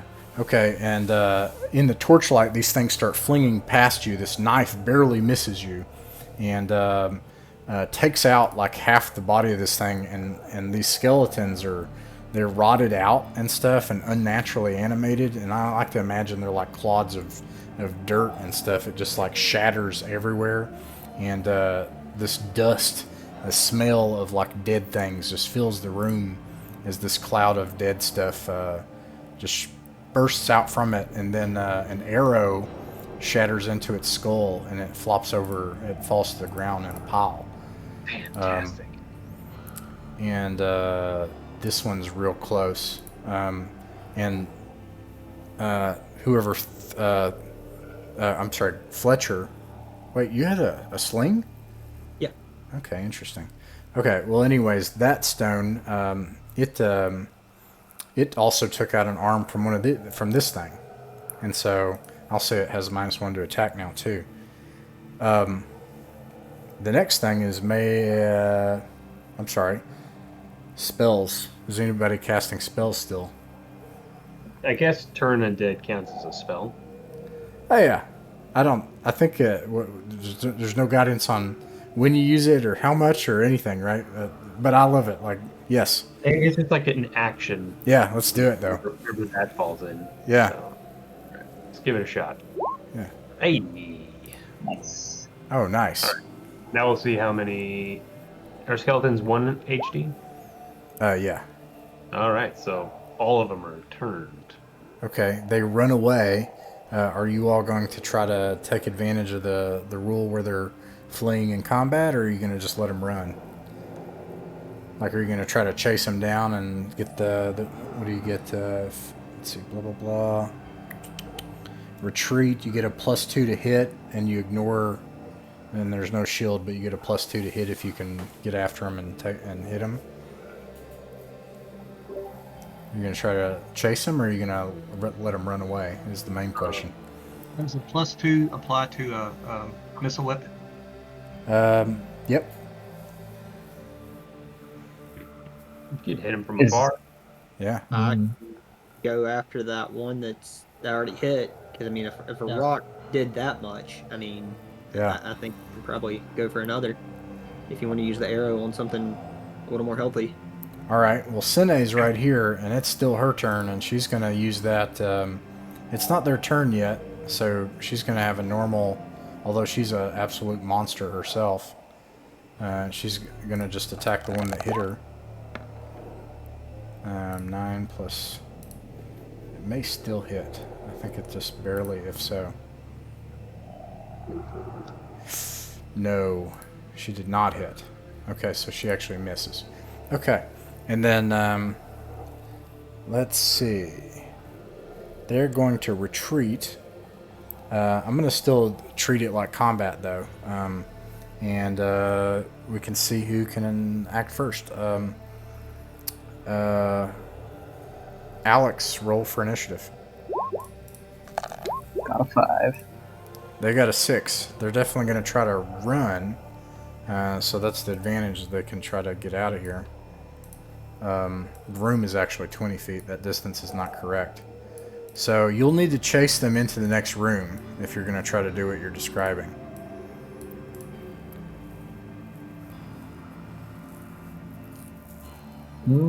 Not sure about the rest of y'all, but I think we can. If they come against us again, they'll still be pretty bashed up, and we might be able to take care of them easily later. As long as they don't bring any friends. Well, we could just block the door and just kind of lure them in, too. Good idea, yeah. Yeah, we could like let one in at a time. Or That's just throw true. your fire plan into the door, and we're on the other side of the door. I'm a big fan of all these things. Definitely, we'll kind of have like the tactical initiative on anything that comes in. Like we'll have a plan ready for them, That's all. I'm a bit worried about chasing them into the unknown, but I like everything that I'm hearing. Yeah. So do we want to block the door for now and try to search the room, or do we want to? That's a good idea. Let's move maybe some of these heavy implements in front of the door and close it up. This door right here. Yeah. Okay. So you're There's gonna only one door here, right? yeah. So you're gonna block the door from them coming in. Mhm. Okay. And then what will you all do from there? So you definitely do that. You move. What do you move actually? You got crates. You got stools. You got a table full of stuff. Is that what you meant by the implements? Or do you mean? Yeah, the heavy like chest or something in the room, maybe. Okay, heavy chest. Cool. I'll move the heavy chest over there and block the door. And what As do you we're got? moving it, do we notice anything neat inside of it? Let me see.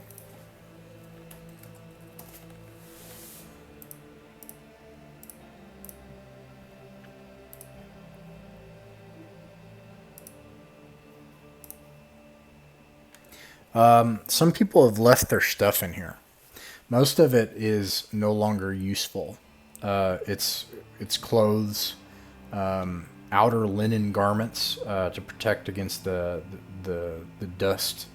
Um, um, there are hats and some dry rotted and insect filled handles to things that you can't even identify anymore.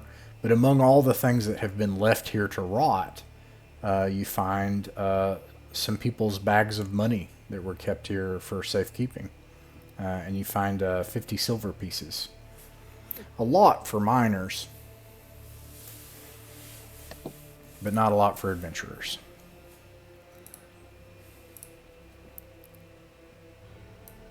I am going to go up to the door and just while they're searching the room, listen. I'm gonna listen to see if I can hear anything on the other side. Okay. You have a 'Cause bonus to elves are that, good at that. right?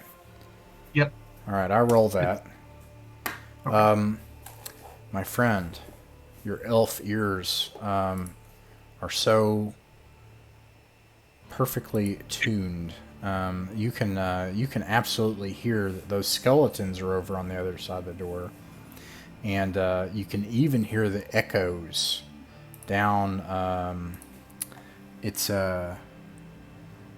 it winds its way. You can tell that from the noise how it echoes. This mining this mine has been hollowed out here into this next area, into an antechamber, and then winds itself into another antechamber somewhere else. That's how well you can hear, and you know that there are more of these things out there, but probably More not. than- Probably not nearby. Okay. But the So- two that just ran off, I can hear them in the next room. Yeah. Okay. I tell the group that, hey, we still got these two right here, and then somewhere way on down in the chamber somewhere there's some more, but I don't think they're that close. Does it You sound like think they're they're... Go ahead. Does it sound like they're coming this way? Well, No. I don't know. Does it? No. No. Hmm. Are the skeletons trying to get back in? Not yet. Okay. I guess let's keep searching while we have time. You start. And Oh, I'm go ahead. gonna just check on Cine, make sure she's not like bleeding out or anything. She is bleeding, but she's like, "What?" And like is just oblivious to it, and it just didn't even seem to. She's just a mutant. Let's I'll see. try and help her any way I can, even though I don't have any healing magic. All right. Make a wisdom check. Right. Of the vines and shrubs, I mean, would there be anything that we've seen that would be inherently medicinal or vitality driven, given kind of stuff? Not immediately. but it would take some time to gather things and forage. But probably you could try to find them. That would be time consuming, but you could try to find things that like herbs and medicinal plants. Does a 12 pass? Yeah, but how like clean are the bedrolls or anything like that? Because I don't have any like bandage materials on me Right. to Yeah, fashion any. I think you're able to find some materials basically probably in the chest, and that's the so, and you're able to bind it together to just bind her wounds and stop the bleeding, and I'll give her a hit point back. Okay.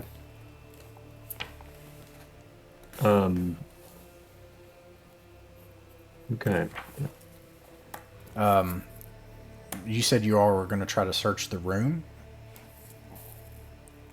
Definitely searching the room. Theo's gonna take a look at specifically Theo's gonna take a look at that workbench you described that had I forget the profession you mentioned, but I don't think it was a miner. Machinist. Machinist, yes. Yeah, and that's probably a modern term for something else that I'm like a smith, and a very rudimentary one. And what did you say you were trying to look at? The implements here. Yeah. Okay. Everybody else can, and it'll take you. It will take you 10 minutes to search the room, and that's fine. But if everybody wants to search the room, you can make a search check, roll a d6, and then Fiona, when you take a look at the table with all of the implements, you can see that most of them are rusted over. There are a couple of things here that look at least useful. You have a vice. You know what I'm talking about, like a metal vice. Yeah. And it's something that you could remove from the table. You also have a bellows, and the bellows still it's still pressurized. It'll still hold air. And there are several sharp objects here, and then there are several anvils of different sizes that can be used as both weights and for the vice in order to try to hold something in place, to try to bend it back and forth or alter metals. Interesting. Okay. Theo's definitely gonna grab a couple of the sharp things, and if it's not too much to weigh her down, I think I'd like to grab that bellows. Bring that with us. Sure, it's not heavy. Okay. You are not with treasure yet. No. Okay, so what did everybody get on their d6 roll? I got a 1. Yep. Oh, Chris, you got a 1? Yep. Oh, nice. I got Okay. Chris, as you search, or not Chris, sorry, Fletcher, as you search the room, you're able to see that it looks like, first of all, you're probably safe in here from those two things out there. That's one thing that you're able to tell. You're able to see that so long as something else doesn't come in here, you're probably okay for a while. And they're not going to make it back in this room. You've barricaded the door, so you're certain of that. The other thing is that most of the things in here are not useful anymore, but inside of the crates are something very good. It's actually a lot of the raw ore that has been chipped off and gathered. So if you could get that back to town and get it either appraised, sold, or refined, you could make money off of it.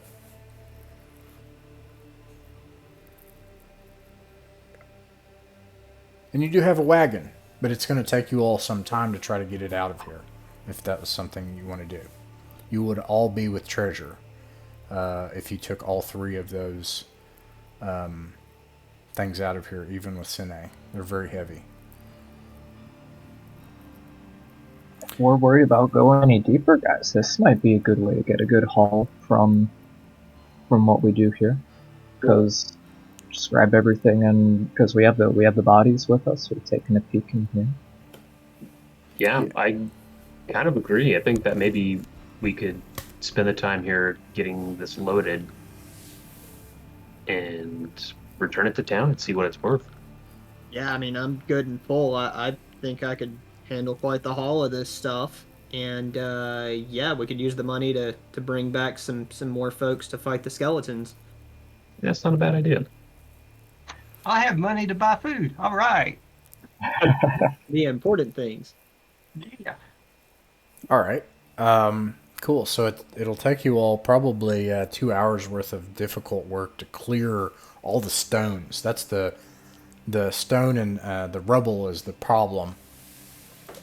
If you took some of the implements that are rotted out here, even though they're not good, like old rotted shovels or just the haft of one, and just the spade itself, or maybe if you tie it together with something, it's not ideal, but it allows you to start moving and scraping. Of course, Cine is really helpful in this, but it takes you 2 hours. So I'm going to make some checks. Perhaps we should put some, if it's going to take us that long, perhaps we should put some of the chunks of rubble in front of the door, like make it even more difficult to get open. Kind of like dig behind us and throw the stuff behind us to block up that door. Yeah, two jobs at once. Fill that hole while we're digging this one. Yeah, I like it. It will take you 2 of your torches to work, at least. Okay. Well, we've got plenty of torches. You bar the door, but the noises of the things on the other side of the door begin to grow quite loud as they start to claw at all the things that you barricade this place with. Ew. Perhaps these anvils would be even a better way to hold the door shut over here? Are any of the anvils of a size that a couple or 3 of us could pick up and move? Yeah, you all could definitely barricade the door safely. That's for sure. Okay. So you're certain these things aren't going to be able to get through this door anytime soon, unless there's something else you don't know about. But as far as these things, you can see just on the other side, you are able to pile stuff up and barricade the door. And just like Fletcher determined, you're certain that at least these things are not going to get through, at least for now. And even though it's unnerving, Yeah, it's terrible. it's unnerving under torchlight to hear these things as you're trying to remove rubble and get it out of the way, and then start to drag these crates out and get it onto the wagon. You're able to do that. I definitely think we should focus on getting the ore and getting out of here. One last thing I would just kind of glancingly check is for the skeleton that we killed, if there's anything that we'd sense of the magic that's controlling them, or any sort of clue as to how this thing came into animation. Well, it's an interesting idea. Dub, and Fletcher would not know. Fiona and Burke could probably make a intelligence check at. I don't remember how to phrase it, but basically a minus 1. And Tylo, you could also make an intelligence check.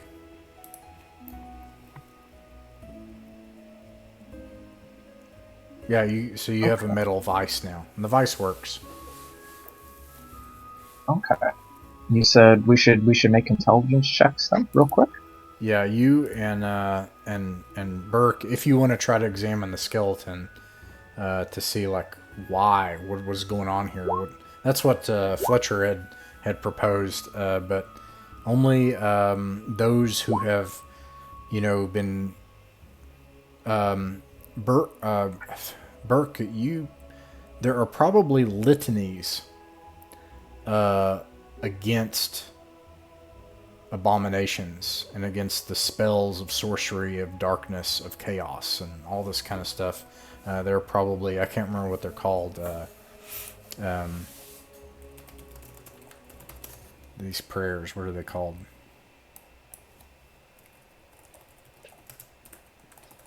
It's a Celtic thing.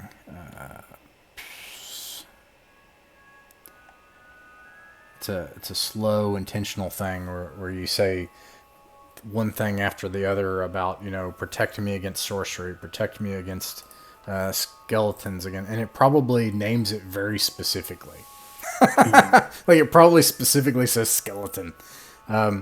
So apart from these sorts of things, like probably up till this point, you never thought you would have actually seen this for real, and it turns out they are. But Fiona, you have always heard that this is what you've studied, is stuff like this. And anyways, Burke, okay, you got a 2. You know, Burke, that chaos, what you have been trained and taught is that from the church, is that chaos is always caused by something greater.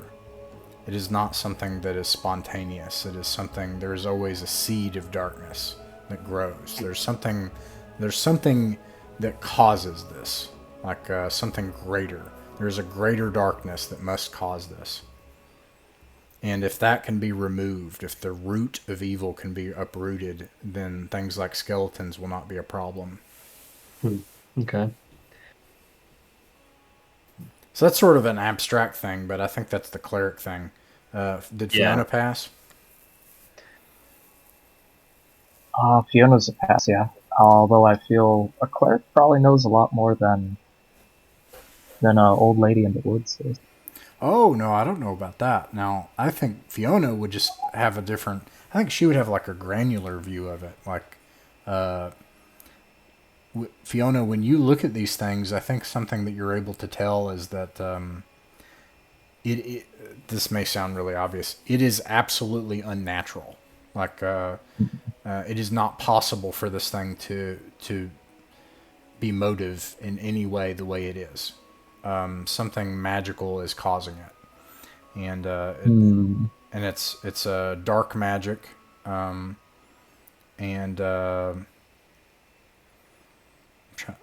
no, that's probably it. That probably sounds obvious. So as opposed to being like a construct, it's all of its bits are like were held aloft and such. Right. Yes. Exactly. Yeah, this is not natural. This is not some disease of undeath. No. Something has made these skeletons to these poor miners to rise from the dead as monsters. Okay. Kind of seeing what I'd imagine would be concerned looks on their faces. I would just be like, "Goodness grace," and just move on. It's a thing now. Oh, for sure. You made it a no. thing. It's too grim for this setting because like there are stories like that, like Bridget and stuff like that. But the thing is, I know Gwenna, and she was not a saint. She was not. I'm gonna move this to there so I can use it later. Okay, and then I'm gonna get rid of this, and then you all make it back to town, back to Clifton as the sun is setting. You still have part of the day left. Is there anything else that you would like to do? With the ore, what might be our plan of action? Like, is there somebody we take it to have it appraised? I think we should probably do something with the bodies first, and then because I just don't want to be rolling around with a truck full of corpses and then be like, "Hey, can we sell this?" I think Don't worry about the bodies. Look, we're just looking at the. Never mind the ore. Yeah, I'm going to bring them to the. Well, there isn't a temple per se. Is this a spell in BX? Is Hallow? Or like the Hallow spell. That's a thing. Is that a... I think sometimes it's suggested that Bless is used the same way in some places I've seen it. So what I'm going to say is, unless I can find something that specifically Actually, I don't care. I don't care if it's specific. I don't care. What I'm gonna say is, like, you are a tonsured and vested ex cathedra member of the church here. You have the authority to do this. Basically, what you would need to do is, if you hallow a ground, I'm going to say that this is going to take time, and then you'll have to gain the authority of the church in daylight or somewhere else and in a rain. But it's interesting because this is kind of creating like a week-long project. Yeah. Because it'll take time to do that. And is this divine in nature? Because after all, you came here to begin a church and you find a place without churches and chaos and in need of your help. And now there are bodies that need to be guided into the afterlife. So, yeah, I'm gonna have to take some time then and choose the right place to put the bodies to rest. all right, I'll make a note of that. Before we move or further adjust the bodies, Fletch would probably just kind of bring up the point of making sure that you don't get any sense of necrotic magic on these bodies the way you had from that skeleton. And actually, Burke, and maybe I'm stating the obvious here, but that's part of the purpose of hallowing a ground, is to ward it against the evils of sorcery and chaos and darkness. I'm just thinking if that takes time, we don't want these to get up and start lumbering about while we're working on that. Oh, That'd be yeah. scary. Do you have holy water? I don't, but maybe that's something I should purchase. Well, you can make holy water because you're a vested cleric. So if really? you purchase water, it'll take money, I'll say. I'll say basically the price of holy water, but you probably have to use holy oil that you have, or a mote of a relic, or a mote of your sacred symbol or something. I have a flask of wine, but I think that's the reverse of that other trick, so I don't know if that works or not. I've got water on me, so I can use that. But you say it'll cost something. Yeah, because it'll take expensive components to... Sure. How much golden components do you think that would? let's see, a thing of holy water is 25 gold. Okay. Cleric and wizard stuff is expensive. Yeah, but important, and I do want to make sure that these do not rise, so I'm going to spend the money. Alright. They will not rise from dead. Good point. That got brought up in a BX game I was in. Basically, somebody was burying bodies and they didn't cover the tombs, and it became an undead plague. Okay. Alright. So you, what does that look like? Of course we're gonna talk about that. Let me see. To try and pull a shard off of my holy symbol, I'm gonna have to try to find a temporary place of hallowed ground and burying them, and your rites and all the things you're doing. I'm basically going to be scouting around the neighborhood, but somewhere that might look like where a future church might go. So maybe I'm sort of planning ahead, like this is where the dead will be buried in the hallowed ground, and then next to it or nearby will be where the temple will someday be built. So kind of, in my mind at least, planning where in the town it might go. As you look, you bring the cart and the mule into town, and there's the dead bodies and stuff, and some small amount of alarm at least from people that see you, and you've got the three big crates as well on the cart, and as you bring it in to town and you are looking around, you notice that the place here it's rather desolate. In fact, you imagine that it's hard to farm even. This is a very rocky place, and the soil maybe doesn't carry moisture well, and is toxic. There are not a lot of trees, and in the rites of the Church of the Light, the direction and the placement where you would bury a body and where you would put a cemetery and a temple is all based on the placement of the sun and the natural flow and direction of trees. So it's usually near bodies of water courses, and then combined with the rising and falling of the sun. And you find a dried brook, and it dawns on you that perhaps this place is like a dried brook, and that in time it could also be fed and watered and could be something else. Anyways. And one thing, while the cart was going through the middle of town, with the dead bodies in it, Tylo is walking in front of the cart, and he's like, he doesn't have a bell in his hand, but he's acting like he does, and he goes, "Bong!" and he starts yelling, "Bring out your dead!" Bong! Everyone is Oh my gosh, Tylo.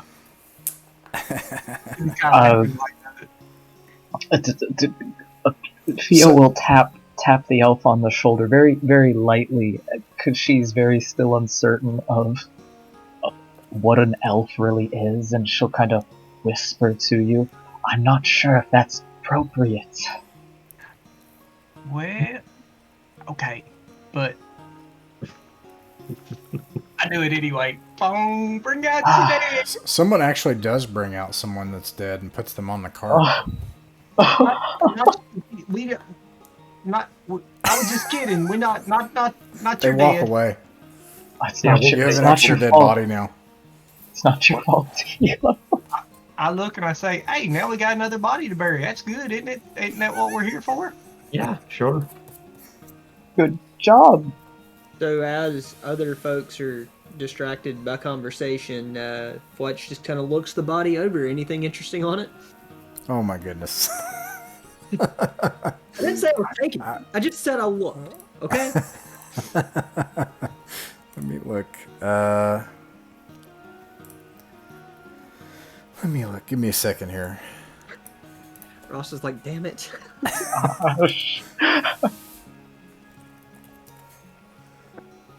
This maybe? Is this right?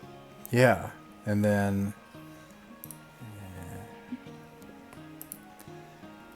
you find 58 silver pieces. A ring, a wedding ring probably, is on their hand.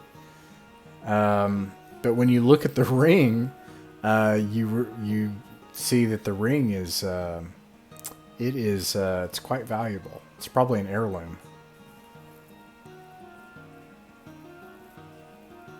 Kind of sees it glint and just smiles slightly, hoping that this person has a good afterlife once priest dude, sorry name, is able to do his last rites.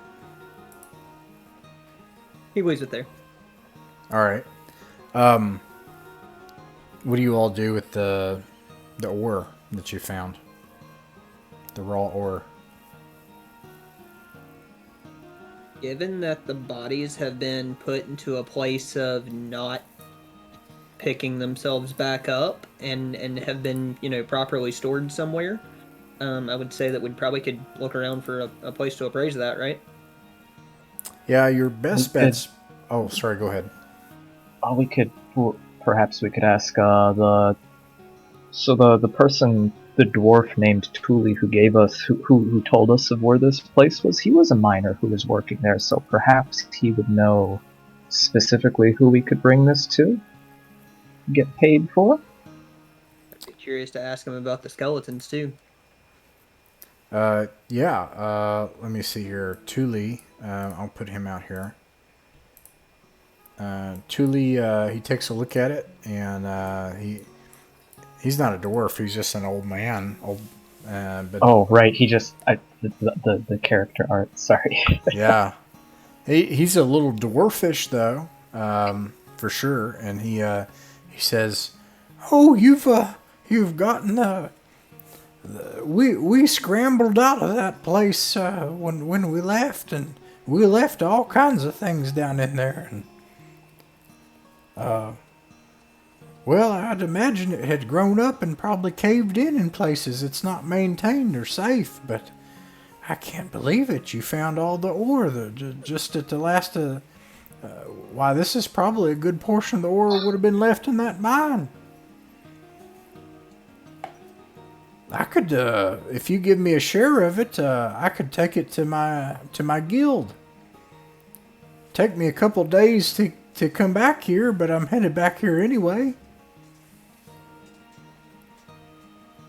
Thule seems pretty trustworthy, I guess, in the times we've talked to him thus far.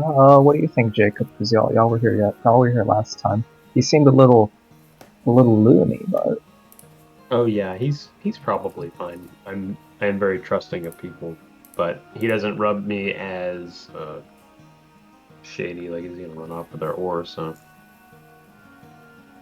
Julie, just what sort of guild are you associated with, and where do they operate out of? Oh, it's the Miners Guild. I'll have to take this out east on the road, back down to. I'm getting way off the. Let me see here. Ross is like, y'all keep breaking my damn module. It'll be. I don't have much. That's the great thing. I would have to go east. It'd take me probably a couple days. Well, it'd take me 4 days to get there and back. I'd have to go down to Blackthorn Abbey at the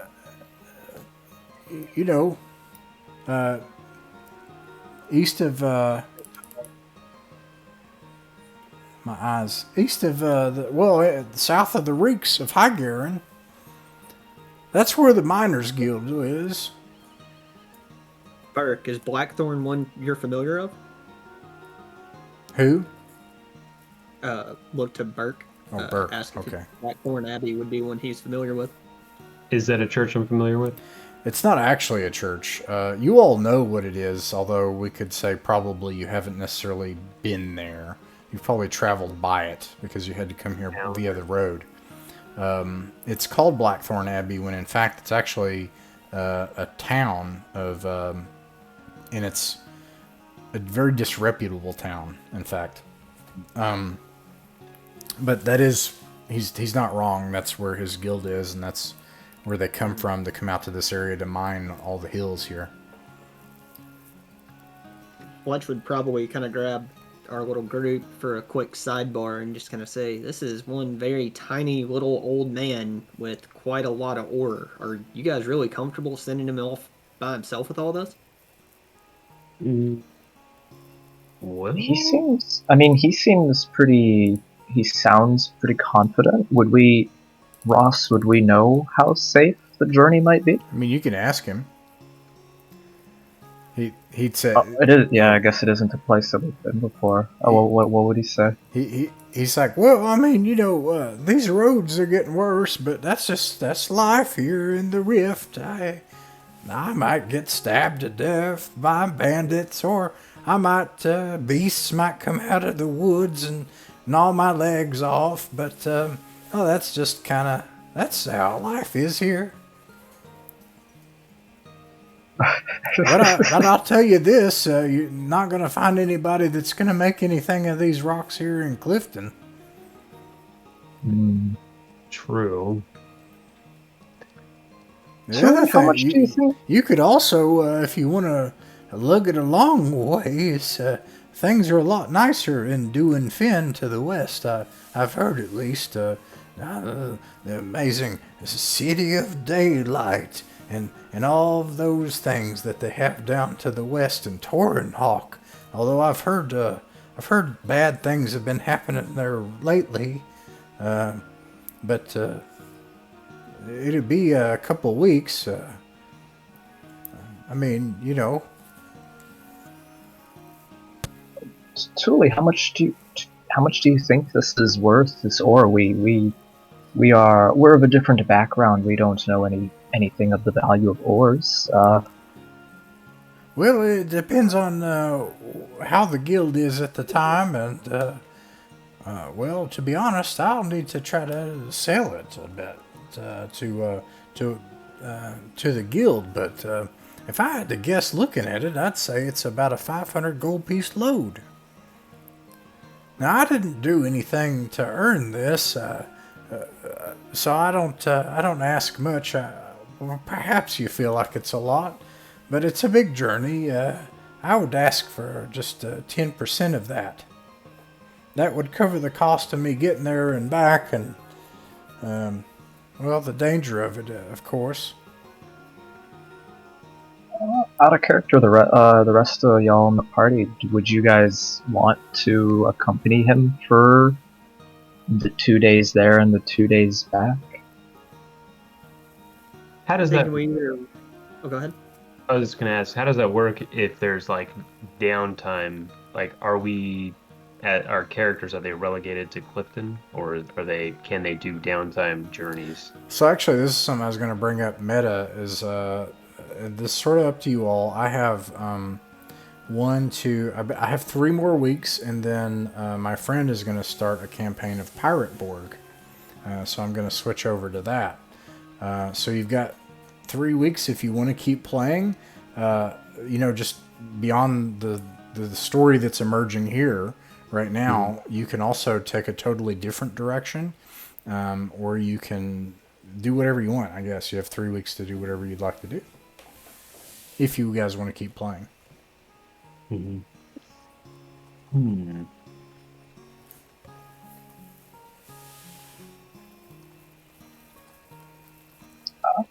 I don't feel strong one way or the other, me personally. I ask more so, I guess, to the party with the idea of protecting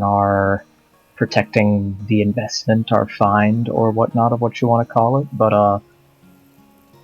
I'm all for us continuing to delve into the mines that we were going into earlier. No reason to feel obligated to pull it in a different direction. Same to you, Ross. No need for us to feel obligated to go. To pull you in that direction also. Yeah, no, I don't. For me, and actually, I was talking to Brian about this. Like, we're talking about doing like a big campaign, like a dedicated table campaign of OSE. And for me, the thing I love is I don't have a story for you. I don't have something like, here's the plot. No. I'm like, what's happening now with Thule and like the ore, and this is the plot. this whatever's happening. Like, I don't have. So that's what's fun to me. Like, so if you were like, oh man, we want to make sure. And I love it because there's not a good answer for you, because on the one hand, you have this cleric who has a sort of wind of the divine that's like, man, I could change this place. I could be a hero. And on the other hand, you have all this money, and you also need money, so I love it all.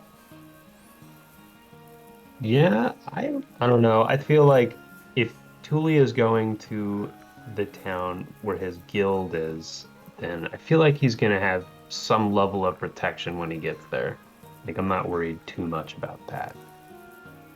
And if we're giving him 10%, that's a pretty good cut. I feel like that's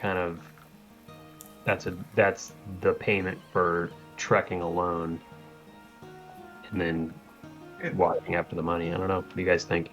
Maybe we could pay Sine to go with him. You can also, because she's getting a half cut. I want to note, I don't know how much money you all have, but there's another feature to this game where you can hire, aside from retainers, you can also hire specialists. So, for example, you could hire someone, just like 1 or 2 people, just to guard Thule, and you could hire a messenger to go send a community to the church in the City of Daylight about having a blessing to hallow a ground and start a church. And you can, like, you can pay people to do things.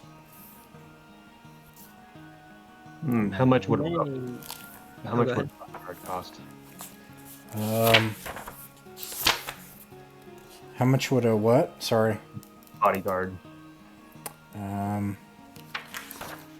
It would cost. If you found somebody to do it and they agreed, they would ask for probably between 5 and 15 gold pieces. Okay, that's not too bad. I would say Sine is senile, so we could probably just, tell her we're giving her 10% to go, but really just give her 5 gold. I don't think she can do the math. That does not seem right, but we could see if Cine is open to going and watching after the gold. You see Yeah, and what she I'm needs saying money. about the Yeah. stick? It's just up there. Yeah.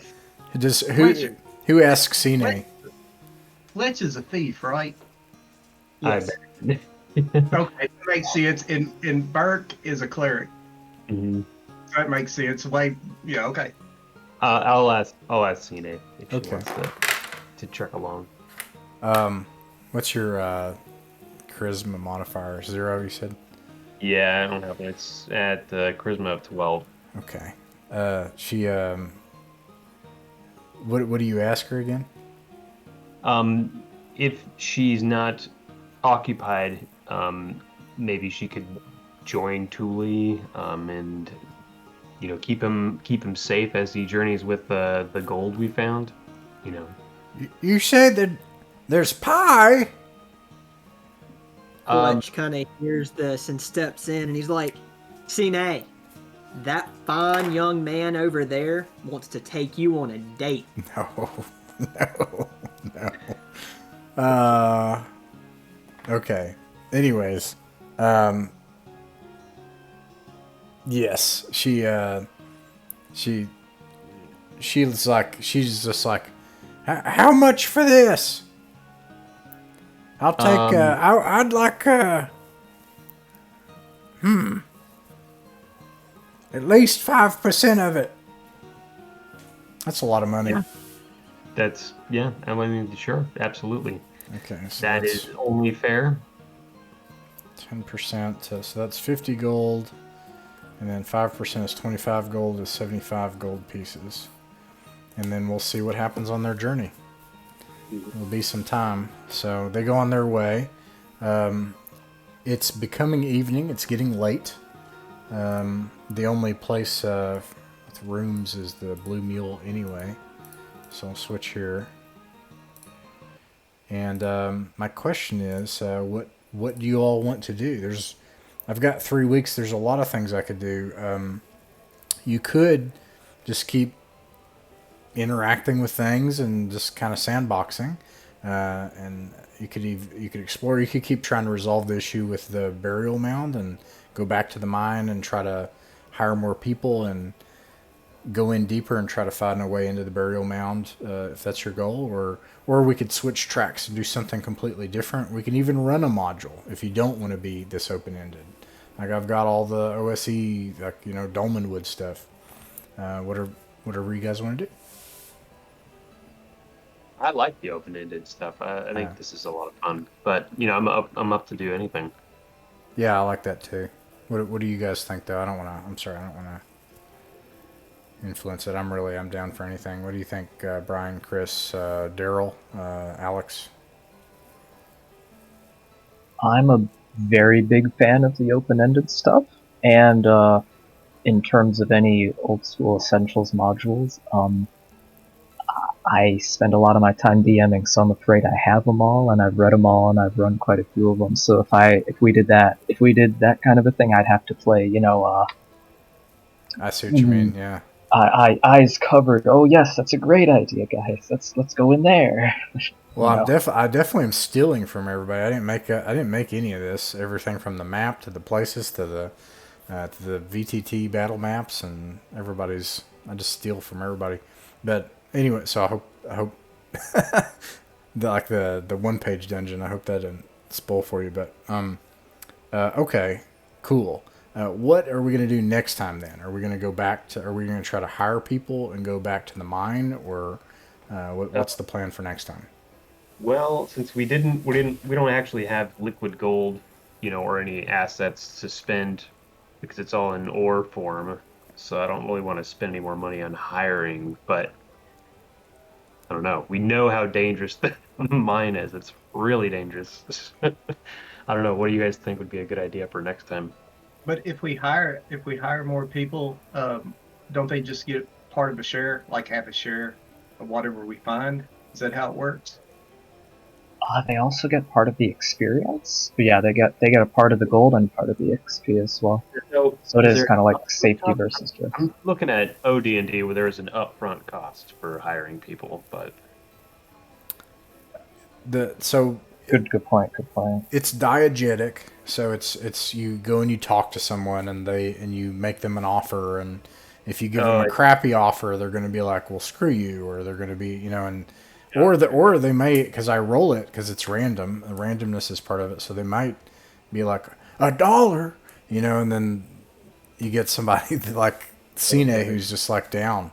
cost. So you just got to talk to them, figure out what they want. Yeah, I say we talk to some more. Try to find a couple more people to go with us, and go back to the place we just came from.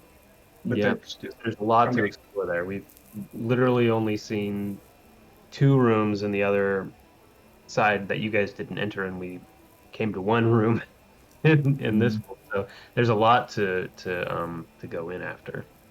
I just feel like if you're building a church here, it would be wrong to build it in a place so full of corruption. So I think it would be a really great situation to further explore and just knock out, the source of that corruption if you're hoping to truly sanctify this place and to help it grow. Yeah, no, that's a very good point. All right, cool. Well,